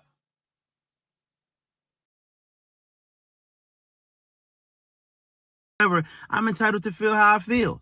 I'm absolutely entitled to feel how I feel the same way you are entitled to feel how you feel. I ain't asked nobody to follow me. I ain't asked nobody to agree with me. I was asked a question and I answered the damn question, okay? I have no beef with the LGBTQIA plus community whatsoever. I ain't got no beef with y'all. Do whatever the hell it is you want to do. Do what you want to do with your kids. However, somebody asked my opinion on this matter, and this is how I feel. I will never be okay with allowing a child to make a decision that detrimental to their life. I will never be okay with that. I don't care. I definitely plan to educate myself a little bit more on this matter. However, I doubt that there's any book anywhere or any opinion that somebody's going to tell me that's going to make me okay with letting a child make a decision like that. That's just period, point blank, and that's how I feel. If I get canceled for this, then you know what? Maybe this is a world where they don't need a Neo no more, all right? And I got no problem with that. I'm a hustler, all right? I'll figure it out. I got kids to raise, and I'm going to do that regardless. So with that being said, my man just said, I'm not scared of y'all canceling me. I'm a hustler. I'll make it happen regardless of y'all thinking that y'all can bully me into canceling all this other stuff. What ends up happening? Every time we have, especially when it comes to black men, every time we say something that's real, I'm going to say every, sometimes some of this shit, but there's a lot of situations to where they try to do the buck breaking. They did it with Kyrie. Buck broke him. They tried to buck break him. Oh, you got to do all this stuff just to play. I shared a DVD. I shared a documentary. I looked at the documentary. I still don't get the big deal that people were making it. And most people that made a big deal out of it saying it's anti-Semitic and all this other, y'all didn't even watch this shit. Y'all didn't even watch it. But what do? They make you apologize because they're going to cancel you. You're going to lose out opportunities. This is why I love Ice Cube, bro. Ice Cube, we bashed Ice Cube the last election when he came out talking about, I'm willing to meet with the Republicans or the Democrats. And everybody bashed him. Why is Ice Cube doing this? Why is he meeting with Trump? Why is he meeting with the Republicans? Because Biden and the Democrats didn't want to meet with him. This man, Ice Cube, is a god out here. This man, Ice Cube, has the only black-owned league. Out of all these goofy-ass basketball players that have come through the NBA, made all this money, none of them have decided to start a league. And this is why they wanted to buck break Kyrie. Going back to the pandemic, if you remember, when they were trying to figure out how they could play, they all the like superstars or whatever, they were in a group message. Kyrie put out in the group message, or they put it out, that he wrote, yo, why don't we just start our own league? That got out, and ever since they've been trying to buck break and look for a reason to destroy Kyrie. Come on now. They took this man Kyrie's shoe deal, and not one NBA player stood up for Kyrie. None of us said, oh, fuck y'all, Nike. We ain't buying y'all no more. Nobody said that. Because we allow it. But then we want to celebrate. We want to celebrate Alabama, right? And this is a victory for black people. But then when something actually happens to Kyrie Irving, somebody who's willing to stand up for us and others, what do?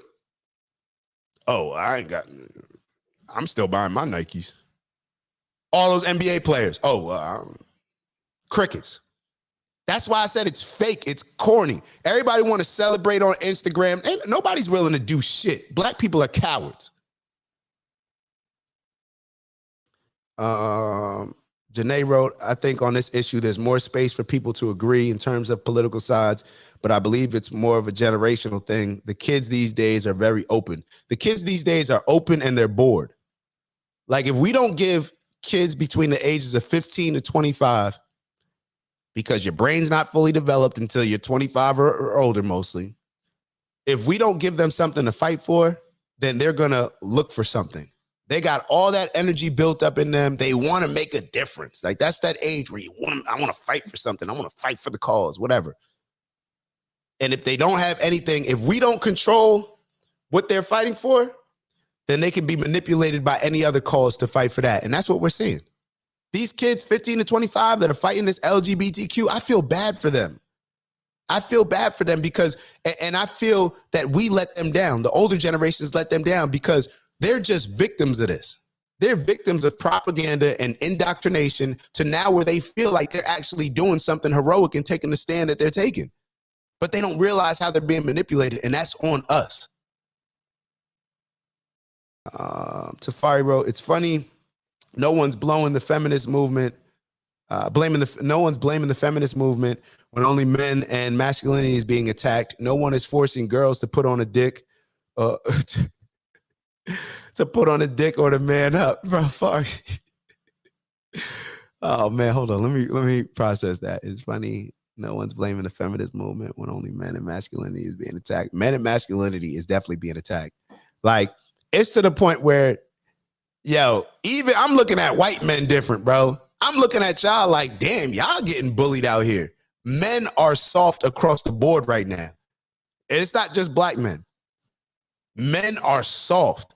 A lot of these quote unquote white men in control in these political powerful positions and whatnot, they are getting bullied, dominated by the feminist movement, appeasing any and everything, dropping to their knees, doing whatever. Like, it's bad. It looks ugly.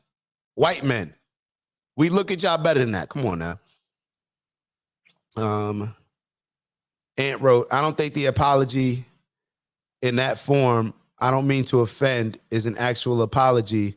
I think that it's just a tactic of just getting whomever you are addressing to let their guard down and listen. No, I get it. I get it. But I don't like it. I get it, but I don't like it.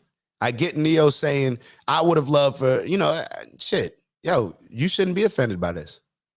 If you're offended, sorry, I'm not sorry. That's what I would have said. I don't know. I'm doing too much. Let me listen to the rest of this. Y'all have a good day. I love everybody. Live how you want to live, love how you want to love, but your opinion is yours. Speak your opinion as much as you damn well feel like it. Because as I said, they're not important, they're not special. Everybody got one, and you're entitled to it. I'm entitled to mine. All right? Y'all feel how y'all want to feel. Have a great day. It's Neo. Peace and love. It's Neo. All right, let me get rid of this. Oh, man. I had a bunch of other videos to show, but yo, it's let me get, hold on. All right. I don't even know if we got time to go into the Jamie Foxx thing. I don't know if we got time to go into the Jamie Foxx thing. I did want to share a couple other videos with y'all. Should I get into that? Hold on 1 second. All right. I want to show this RFK video to y'all. I want to show y'all a video. Hold on, let me get y'all. Hold on. Do I want to show that one or do I want to show?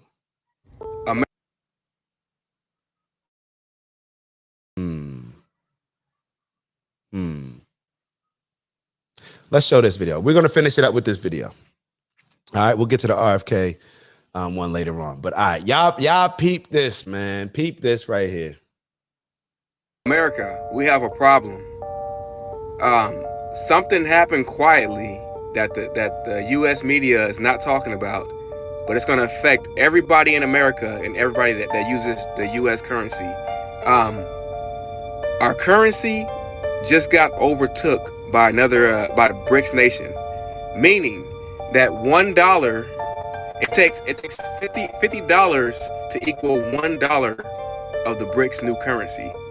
If you don't understand what that means, it's going to cause hyperinflation throughout America, meaning our food, clothing, whatever you buy is going to cost like the most craziest number you'll ever think. Take a look at this video because there's really nothing we can do about it, but it's about to get rough out here, guys. Stay close to your family.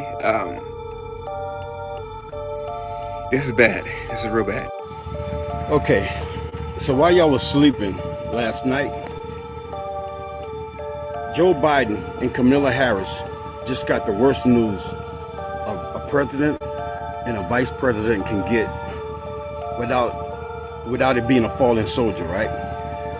So China, Africa, and Russia just dropped the image of their Man, this spooky ass music, the instrumental, this shit is too loud. Like, but my bad. Money that's dropping November 1st, right? Okay. Here's how strong that money is. Here's how strong that money is. It takes 55 American dollars to make one African dollar, to make one Russian dollar, to make one China dollar, right? 55. Okay. All these foreign countries. Yo, man. Matter of fact, hold up, man. Hold up, man. Pivot. Because Bez, I see your comments, baby. I see your comments. We need to talk about this. Hold on. Let me hide this real quick. Pivot. Y'all relax. Pivot. Bez wrote, men have become the enemy. We're going to get back to that video. We'll get back to it eventually. Men have become the enemy. Women are bringing this, though. Women are bringing this thought. Everyone matters. There should be no hierarchy, which is definitely why, as a country, we're becoming a laughingstock. Ladies, who is? Are there any ladies in the chat? I got a question for y'all. Do y'all believe that there should be a hierarchy? What is the religious hierarchy? What is it? God, man, woman, or something like that? Do y'all believe that there should be a hierarchy when it comes to the family with the man being the leader? I want to know. And I have to address this because I think it's just an important topic for us to stay on, because I think it's directly related to everything that we've been talking about for the first hour and damn near almost 2 hours. Bez wrote, we shun modern men, but praise everything else. I just had to address those. Okay. Janae wrote, everyone matters, but everyone has a role. Do your job. Janae, what did you write yes to?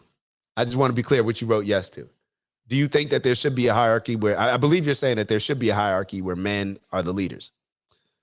Kiki wrote, I believe there has been a hierarchy. There has to be a hierarchy. Oh, I believe there has to be a hierarchy. It's imperative. We need y'all voices. We need y'all voices. Because for whatever reason, when I'm around, I'll be honest, when I have most of these conversations with women, most of them will say that they believe that there should be a hierarchy. They won't say it like that, though. They'll mostly say, well, if I found a man who was worthy of following, then I would. Y'all know what I'm talking about, right? Y'all know what I'm talking about. And I get it. However, if we understand that most women feel that there should be a hierarchy, how is the feminist movement, we talked about this before, Black Lives Matter, their mission statement was to destroy the patriarchal structure. And if you follow the money, we've already talked about that. That's why if you look at all the money that they gave, look at Candace Owens' documentary. Look at all the money that they gave. It all went to trans. I don't even think a lot of it went to LGB. It went to mostly just the trans and the queer, I believe. All their money. So for me, I don't understand how women who are not a part of these groups, Janae just said she's not a part of these groups. How are women teaming up with and okay with the LGBTQ stuff? Because just until recent, where like a couple people came out and spoke on it, Jess Hilarious, a couple other people, I literally saw women teaming up with the LGBTQ community to push their agenda. How are women, how are we allowing the powers trying to be to push that men should not be leaders? There should be no hierarchy. We're all equal. Y'all heard the conversation that I had when I was down in Miami the other day. This girl, she confronted me after she said, I met her. She does like real estate and stuff. So I was interested in that. weak joint. I shouldn't have said that, but I didn't mean weak looks wise. I meant weak everything. She tells me, I looked at your Instagram. I got questions. Who the fuck? Like, who? All right, what's up? What's your question? Talking about we're equal. Men and women are equal. We are. Why are you allowing? And she was a white woman. And I do believe that this is something that a lot of white women are pushing. I'm being honest. It is what it is. I think that this is something that a lot of white women are pushing. And just like with the women's movement, you know, back in the 70s, when white women were able to grab black women from the civil rights movement, nowadays, black women are aligning with a lot of this feminist stuff when it literally destroys our families. So I just don't understand how ladies, how do y'all, I don't even want to put it on me, right? Because a lot of times they say, well, why are men talking about women's issues? Ladies, what's the solution? How can we support y'all in going about this fight? Because clearly there's a lot of the fight is, or we're fighting against people who think that we're equal, that men and women are equal. We've seen how it destroys our families. So I just want to ask, ladies, how can we support you? I don't want to lead the movement. I don't want to tell y'all what y'all should do, but how can I, as a man, support you in promoting what you believe should be a hierarchy? How can I support you? Oh, Janae wrote there that there should be a hierarchy. Janae wrote, I don't know. I'm not a part of those groups. Yeah, but that's the point, Janae. A lot of women say that they're not a part of those groups, but then they support those groups, whether it's indirect or directly. And it's the same thing that I'm talking about with the LGBTQ stuff. A lot of us will say, well, I'm not in those groups. Yes, you are. You want to know why? Because you vote with them. Because you vote for their advancement. You vote for their agendas. Every time you vote, you go to the polls and you vote for all these Democrats, you are a part of their movement. You are a part of that feminist movement. Who do you think's backing it? Queez wrote, y'all letting men destroy feminism too by aligning with trans agendas. Facts, that's what I talk about, these weak men. Men are so weak right now. Bez wrote, we are not equal. Like the fact that we have to say that is so wild to me, but I don't know. We live in a weird times. Ant wrote, this person that you're referring to, did she tune in on one single pod, then ghost? She just looked at the girl was stupid. And I'm saying she's stupid for reasons based on our conversation, to where even like she commented on that post. I don't know if y'all remember, I put up a post where I said that me, who I have not messed with religion for a very long time. I spoke out against it. I don't know anybody else in my inner circle or outer circle who has spoken out about religion as much as me when I was in my bag having those conversations like 7-8 years ago. When I was in the group message arguing with everybody. When I was arguing with my parents, arguing with everybody. I came out and said, I'm realizing that spirituality may be or is, in my opinion, religion with no accountability. I said that, and I made it very clear that I identify as a spiritual person. I don't identify as religious, but I was calling myself out. She came to me and said, well, you think that religion is da-da-da-da, you must be super religious. And I said, shorty, did you even listen to the fucking post? Like, I literally said, I'm not religious. I'm a spiritual person. And I was questioning my own beliefs. But that's what people do. People don't want to have long form conversations. People just want to grab little clips or because they already come in. And it's this same girl, she's probably the same type of girl that would stand up against unconscious bias. But because her dumb ass has an unconscious bias or a conscious bias, she can't even listen to what I'm saying in a post and decipher between like what she thought she heard or what she wanted to hear, what I actually said. It's a lot of goofy shit. Yo, Tafari wrote, we are not equal. If you can't stop me with your own physical strength, we are not equal. Nobody. Right. Facts, bro. Like, it's just, it's crazy.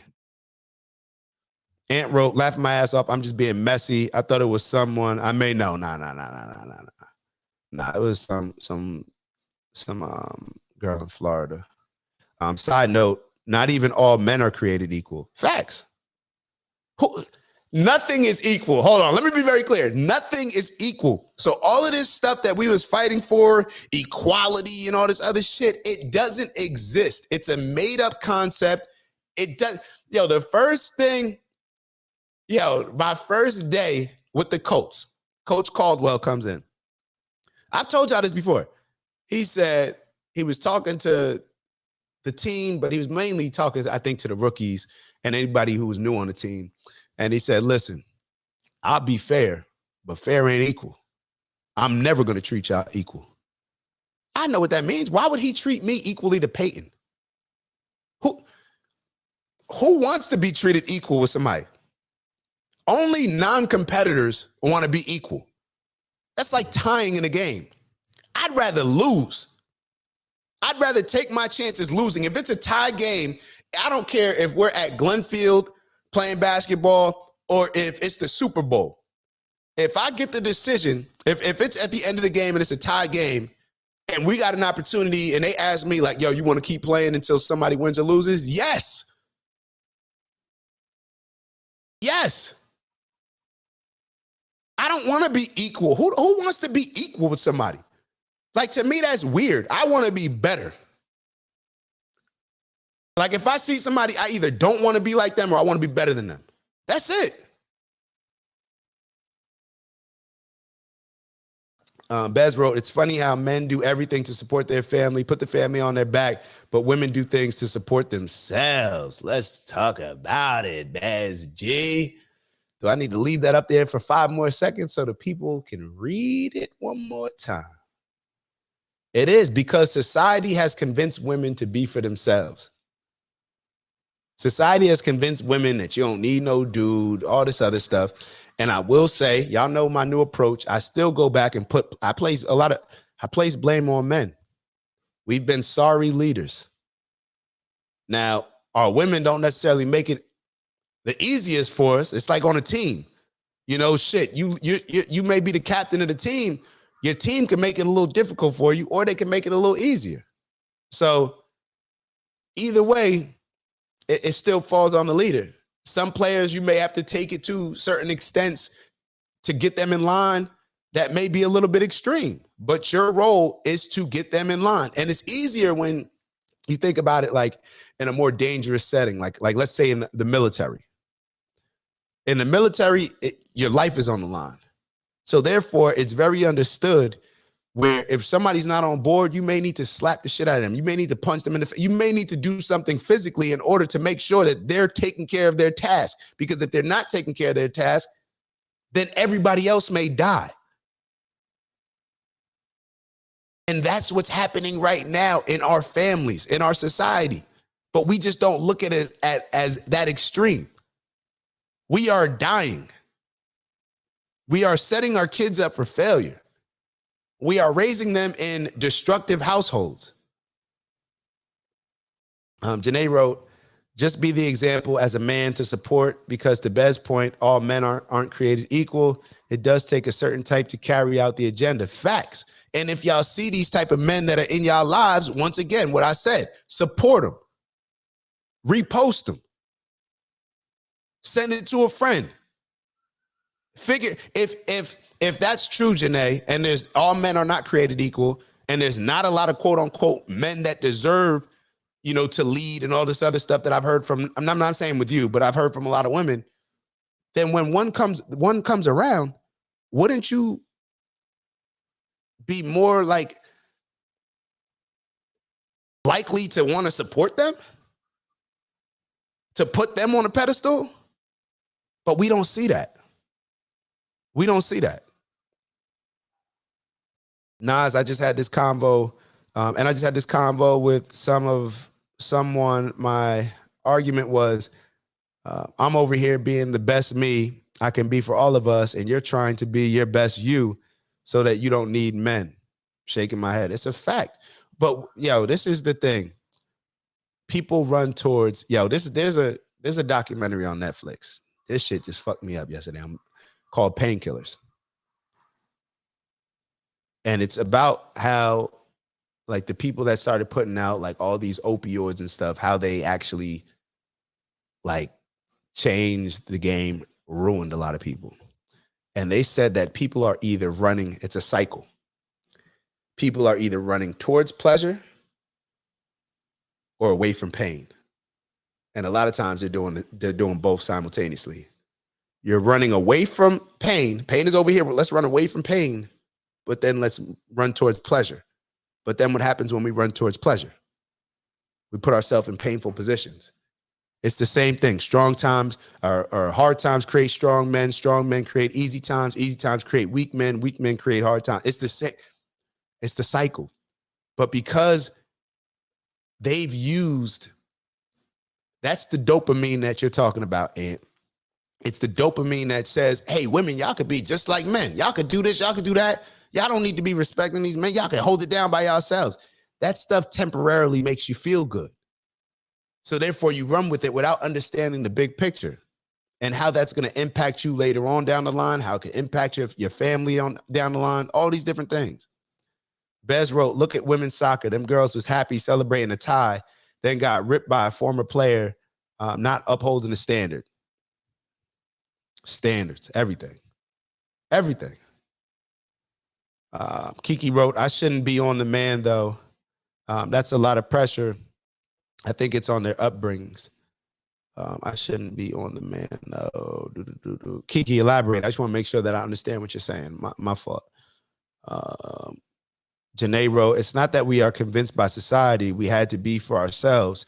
We had to step up for our collective, and then we get blamed and called selfish. We had to raise children alone. We had to go to work. No, you didn't have to. Maybe your parents did, Janae, but you didn't have to. And your parents should be real enough to say, yeah, that single shit, it doesn't work. And if that's really how you feel, Janae, and if that's really how most women feel, I have to call cap. You want to know why I have to call cap? Because I have plenty of friends that are stand-up brothers that I used to be looking at like, damn, he can't, like, I wish he'd be able to find a girl. Like, he's such a solid dude. But girls weren't checking for him. Girls check for the nigga that's fucking everybody. That's who y'all want. Let's be real. So I have to call cap when y'all say, oh, we had to be for ourselves. No, that's who y'all choosing a lot. Let's be honest. The whole bad boy stuff, that's who y'all want. Y'all want the one that's getting a lot of girls. Y'all don't want the one that doesn't get a lot of girls, quiet, stays to himself, and it's just a nice person. Y'all don't want that. Let's be real. Because society has convinced y'all that's not the fun thing. That's not the exciting thing. Y'all may want that when y'all 35, and whole time now he like, well, shit, you ain't want me this whole time. Like, nah, I'm good. I got this other woman. She gonna submit. She gonna do. Let's be real. Are we gonna have a real convo?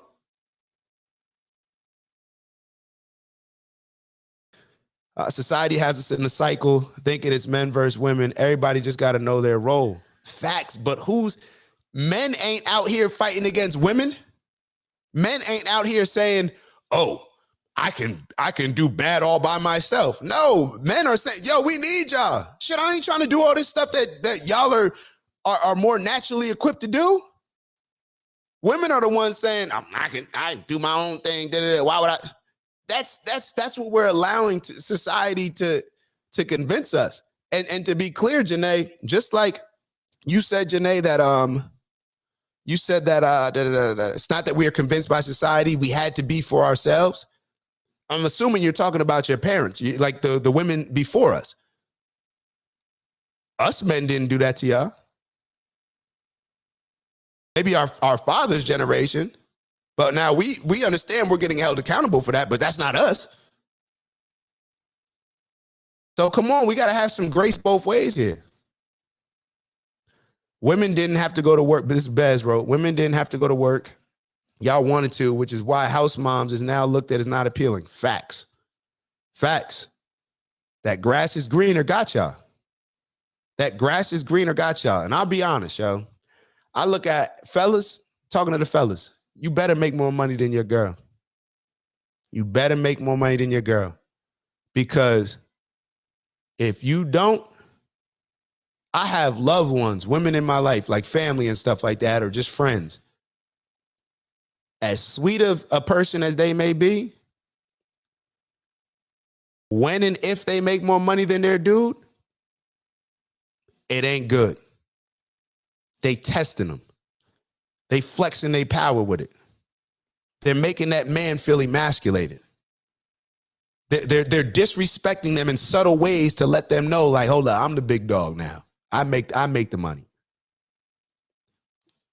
Y'all tell me if I'm lying. Y'all tell me if I'm lying. I'm telling y'all, fellas, you better make a bigger bag than your woman. And women can sit here and say they don't care. They just want somebody that's gonna do. You could be cool with a houseman. No, you're not. No, you're not. You're not gonna respect that man. You're not gonna respect that man who's just staying at the house and taking care of your kids. It may be cool for a couple years. You don't respect that man. Knock it off. You. That's when you hear about these situations where those type of women are sleeping with their bosses because they in these higher ranking positions. And I'm not making these stories up. I didn't seen this shit. High ranking people that I work with, women, she ranks pretty high, and I've seen it. I've seen it. I've seen it. I've seen it. I've seen it. I've seen it. Oh, yes, my husband, he takes care of the home. He does all that. You don't respect him. You're not excited to have sex with that man. Like, knock it off. Danae wrote, I mean, this is who we, not speaking generally, were raised by. So that's where I'm saying it's cyclical and we just have to break the cycle. Facts. I agree with you. I agree with you 100%. Tafari wrote, you should tell my story or maybe not. Nah, big bro, don't do that. Don't do that. Janae wrote, but let's be real. How affordable is it to be a house mom for most people right now? It's extremely affordable to be a house mom.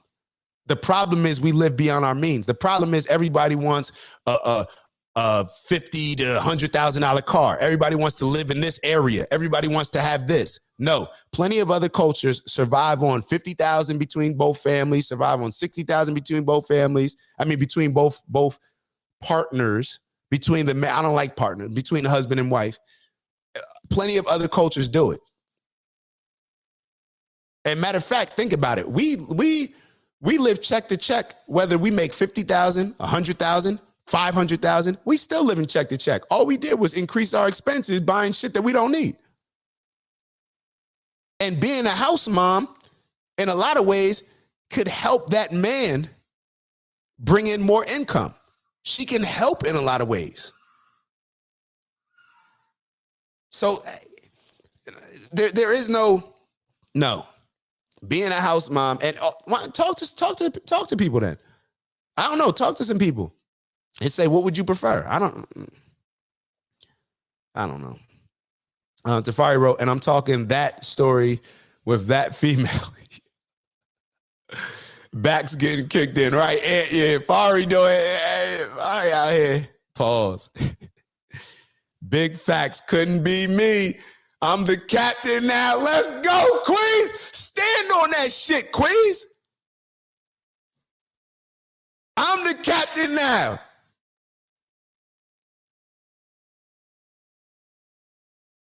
I don't know whether I hope Queens was saying it the same way I'm saying it. Oh, Queens, my bad. Queens is probably saying it like couldn't be me with the woman talking about I'm the captain now. I thought Queens was saying like I'm the captain now. You got me. Ant wrote laughing my ass off. Kiki wrote facts. Kiki fucking Palmer. Laughing my ass off. I'm not even giving that no attention, but Ant, you are spot on. Bez wrote facts, seen it happen. We all know how this go. As soon as Shorty making a little bit more bread than old boy, she's constantly reminding him in different ways. I just went out with two of my boys, both attorneys. I ain't gonna put no names out there. I'm talking to them, and one of them was like, he's miserable. He like, yo, Yeah, my wife throws in my face like she's killing me in pay. She's killing me. She's destroying me. I see how it eats him up, and I know that she uses that against him to emasculate him. And I couldn't imagine a worse feeling than the woman I love, the woman that I may have kids with, emasculating me based on her making more than me. I'm not doing it. Shorty, you make more than me. You deserve another guy. You deserve somebody better. if my girl makes more than me, hey, you deserve somebody better. I need somebody over here. My bad. I don't qualify for you anymore. I'm joking, but I'm not. Janae wrote, all I want to do is be a stay-at-home mom. Let's look at the statistics, though. Women's earnings are up. Yeah, why do we think women's earnings are up? Women's earnings are up. The purchases of dogs that they're buying are up. Their misery is up. Just look at them when they get to 35, 40 and above. All of that stuff that they were fighting for because they're seeking validation that they didn't feel that they were getting in a relationship and being a quote unquote house mom, or they didn't feel that the generations before them got the credit and validation for, and being a house mom was valued. So therefore they put a value, they fed into what society was teaching them. Like, you can run corporations, you can do this, you can do that. So they fed into that fake value. They fed into not fake value, that fake people amping you up in a way that they know they're just manipulating you, and they fell into it. To think that you doing anything in a corporate setting could add up to being a house mom and holding the crib down is insane. But Janae, that's what we choosing from as fellas. That's what we're choosing from. So it's hard on us as well. You feel me? It's hard on us as well. No excuses. Yes, women's earnings are up. Women are benefiting from a lot of what's going on. Fact.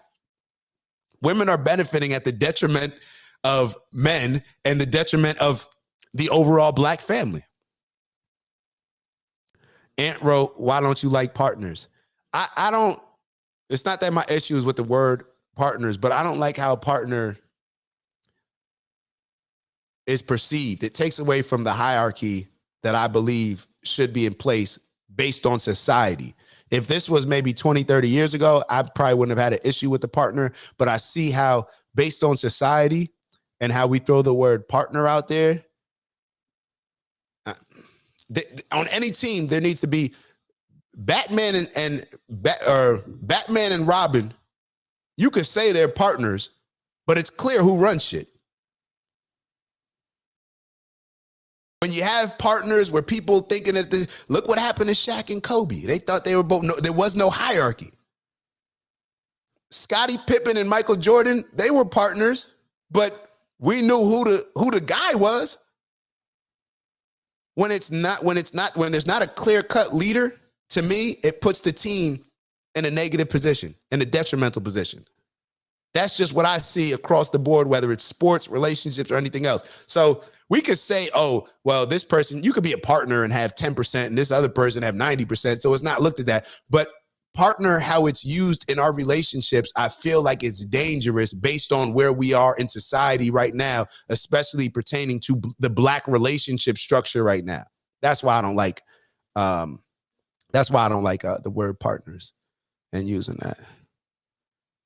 Kiki wrote, I agree with Janae. It's harder now to be a stay-at-home mom. Prove it. Prove it, Kiki.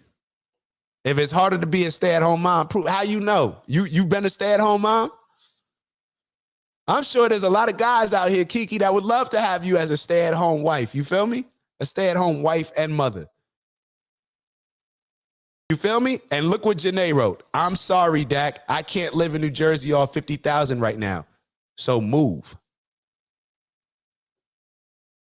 So now listen, this is what the rat race does. This is how society gets us, Janae. They literally make it super expensive to live in an area where you have less, you live on top of people, but you pay more to be in shitty air quality because everybody's on top of each other. There's all this pollution, but we adjust our lives based on where we feel we need to live rather than moving to where we should live so we can live the type of life that we can have where it's not oh, well, both people got to work.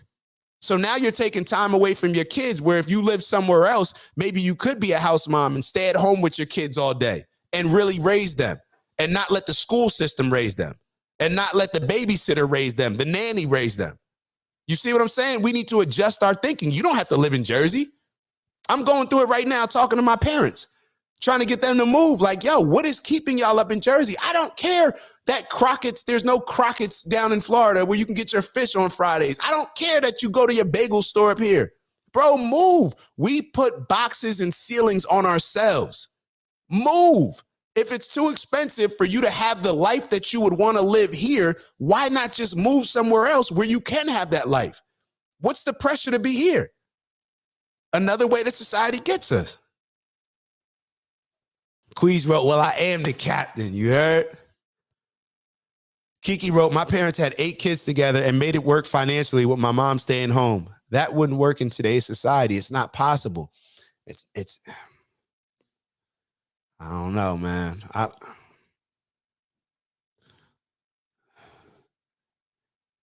don't know. 8 kids, a lot of kids.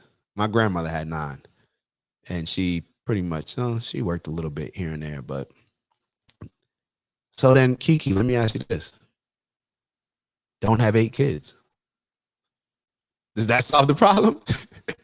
If it's hard to have 8 kids and stay at home, okay, fair point. Don't have 8 kids. Shit. We can't have 8 kids because nowadays women waiting so long to have kids, you can't have 8 kids. When people were having 8 kids, they were starting at 18, 19, 20 years old. My grandmother had their first kids at like 18 and 19, 20 years old. So that's why they had so many kids. We ain't having no 8 kids nowadays. We wait until 35 to get pregnant.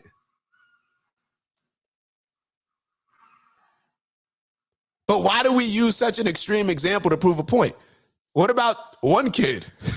Can you be a stay-at-home mom? All right, if you have 8 kids, you need to work. All right, so so don't have 8 kids, people. Don't have kids more than you can afford. Based on the life, why don't we look at this? Look at it like this. If we had to create a situation where, let's say we thought, hey, being a stay-at-home mom, this type of the man going out and working, so therefore we can homeschool our kids and somewhat, still send them maybe to school for different days, or they can work on their social skills. If we created that perfect environment, why don't we back into it and say, okay, based on this, where can we live and how many kids can we afford to have? That's going to get us to move to somewhere where we can have that structure that we need that is most beneficial to our family, to our kids, to the next generations. So let's do that instead of feeling like we got to stay in New Jersey, the most expensive place to live on earth. You know what I'm saying? New Jersey, LA, like all these different places, Miami even. We don't have to live in these places. So why don't we create the environment that we want and then figure out where we can go to have this environment that's best for our kids, that's best for our village. And then we'll determine, okay, we can afford to have 2 kids. We can afford to have 1. Maybe we can afford to have 3. Let's back into it. We're looking at it like we're using extreme examples to prevent us from adopting simple principles.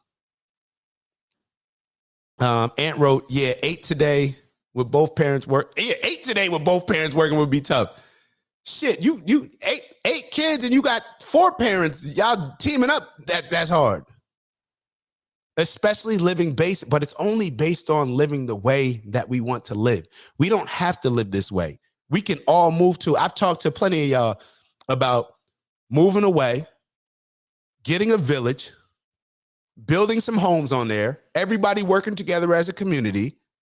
And it doesn't cost a lot of money at all. You want to know why? Because you don't have to spend $1,700 a month on a babysitter. 1 person in the village can take care of the kids. Matter of fact, we could do a rotating scale. Okay, we watch the kids today and we teach them this. You guys watch the kids and you teach them that. Oh, everybody. Okay, this family's cooking today. Everything is more affordable. Ant wrote, shit, 3 today. 3 today with both parents working ain't a cakewalk. Facts. Janae wrote, LOL, I disagree. Let's go back to the ego. Men think in terms of dollars. Women don't. You have to think you're worth more than the dollars you bring in. I'm not sure I understand, Janae, but men think in dollars because their role is to provide provision. So they have to think in whatever form of currency is being used. Now, their value is not just in currency, which is why I'm a big proponent of telling people, especially men, you're sloppy, you're weak, you're not in shape, you look terrible. Who can you protect? Work out, be able to run a mile. My boy, we saw what just happened in Hawaii, right? We saw what happened with the pandemic. When these things happen, we revert back to the animalistic instincts where people are fighting over toilet paper, where you saw what happened in Hawaii. You may have to evacuate your crib. What if you got to carry your daughter? What if your wife trips and you got to carry her? But you don't even have the energy to damn near carry yourself. So it's not just the value of protecting of money, but you said earlier that there should be roles. So the value should be identified with the roles. So whatever role is my responsibility, then my value is directly aligned to that. Yeah, you need a man for a list of things outside of dollars. Who's saying that? Who said that? Correct me if I'm wrong, but did I say that a man's only value is in dollars? I'm wondering where you got that from. Janae wrote, yuck, who wants a dog? For real. I be looking at, like, when I see chicks with dogs, I be like, damn, there goes one. Bez wrote, get out of debt, live below your means, save and invest. Simple path to wealth. And stop giving a damn about impressing other bum ass people who don't got it. I be looking around at people with these nice cars that cost a lot of bread, and I'm like, yo, I know I don't feel that I could afford that, and I know whatever. I don't know. People be living beyond their means. It is what it is. If she made more than me, we're leveraging that so we can make more. I ain't letting it go unless she getting disrespectful, privileged perspective. If it works for you, Aunt, it works. But based on what I've seen, for me, I need to make more. And I get what you're saying. Oh, she brought in the money. We all saw Why Did I Get Married? Right? Different situation. If she makes more and you use that to maybe start your own business, in the back of her head, she's still gonna think like, yo, that's my money that created all this. But if you find you a real one that's cool with it, then yeah, I'm not saying that they're not out here. I'm just talking about the majority because I can't just use anecdotal examples to make overall points.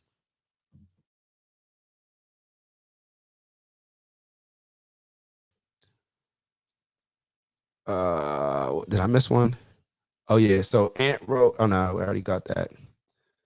Bez wrote, it's not hard. Folks just overindulge on the BS. You can live in New Jersey off 50K, just depending on the life you live.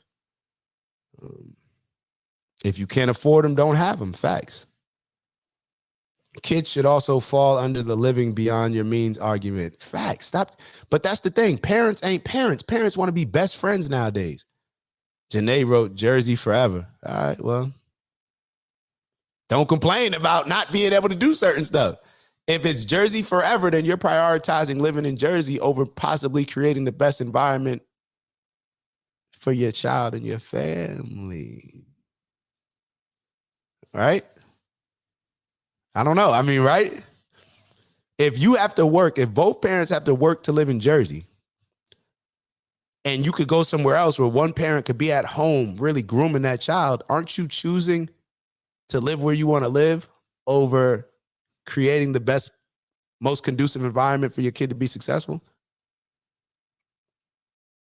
Dak, start it up, build the village. Janae, we already in the process. Can I count on you to be a part of the village? Right now. You telling me to build it. Can I count on you to be a part of it? Can I count on you to help? Can I count on you to look up some stuff agriculturally to learn how to farm? Can I count on you to play that particular role? Can I count on you?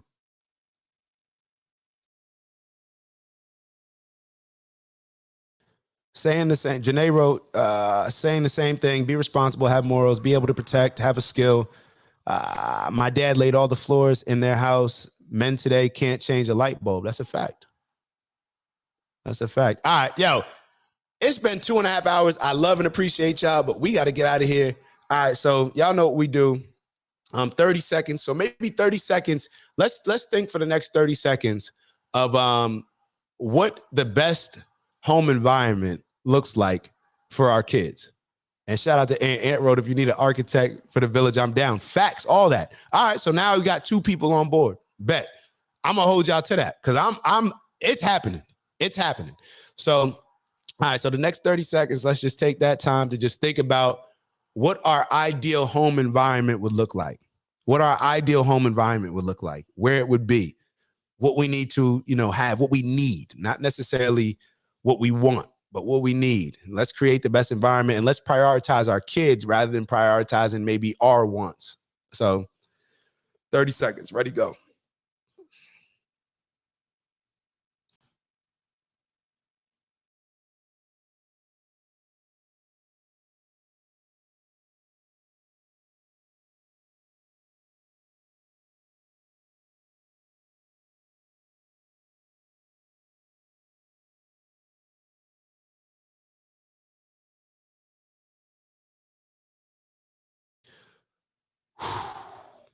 Appreciate y'all.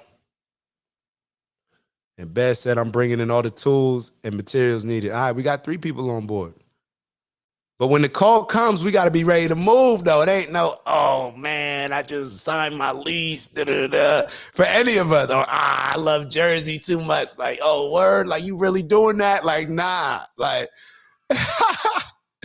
oh, man, yo, love y'all. Appreciate y'all. For real, just appreciate y'all for tuning in. Y'all know what we do. We elevate on purpose, strength and honor, onward and upward. Get to the bag with integrity, of course. Janae said that she could be a school teacher. The school teacher, I like plants, but someone else can be a better gardener. Facts. All right, that's a role. All right, you the teacher. You the teacher. We got Janae. This is how we build it. So before today, we didn't have anything like these thoughts necessarily in our heads as working together to achieve them. Now we got the 4 of us coming together with a village on our mindset. Janae just said Jersey forever. Now she's like, nah, we doing this village thing. So, all right, here it goes. But yeah, get to the bag with that big integrity. And let's just continue to build with one another. And y'all enjoy y'all weekend. Make sure y'all finish on a Friday. If you don't finish what you need to finish today, then that week ain't over. But let's just make sure that we're appreciating the people that we need to appreciate in our lives. Spend some time with your family, your loved ones, especially the ones that are more elderly. And let's make sure that we're just setting these right standards for our families now, especially for the younger generations, because people just move on standards, not wants, not needs, but standards. So there you go. ABCs, 1, 2, 3s. This was good. Shout out to Janae. Hopefully we see y'all on Monday. All right, y'all have a good one. Ew.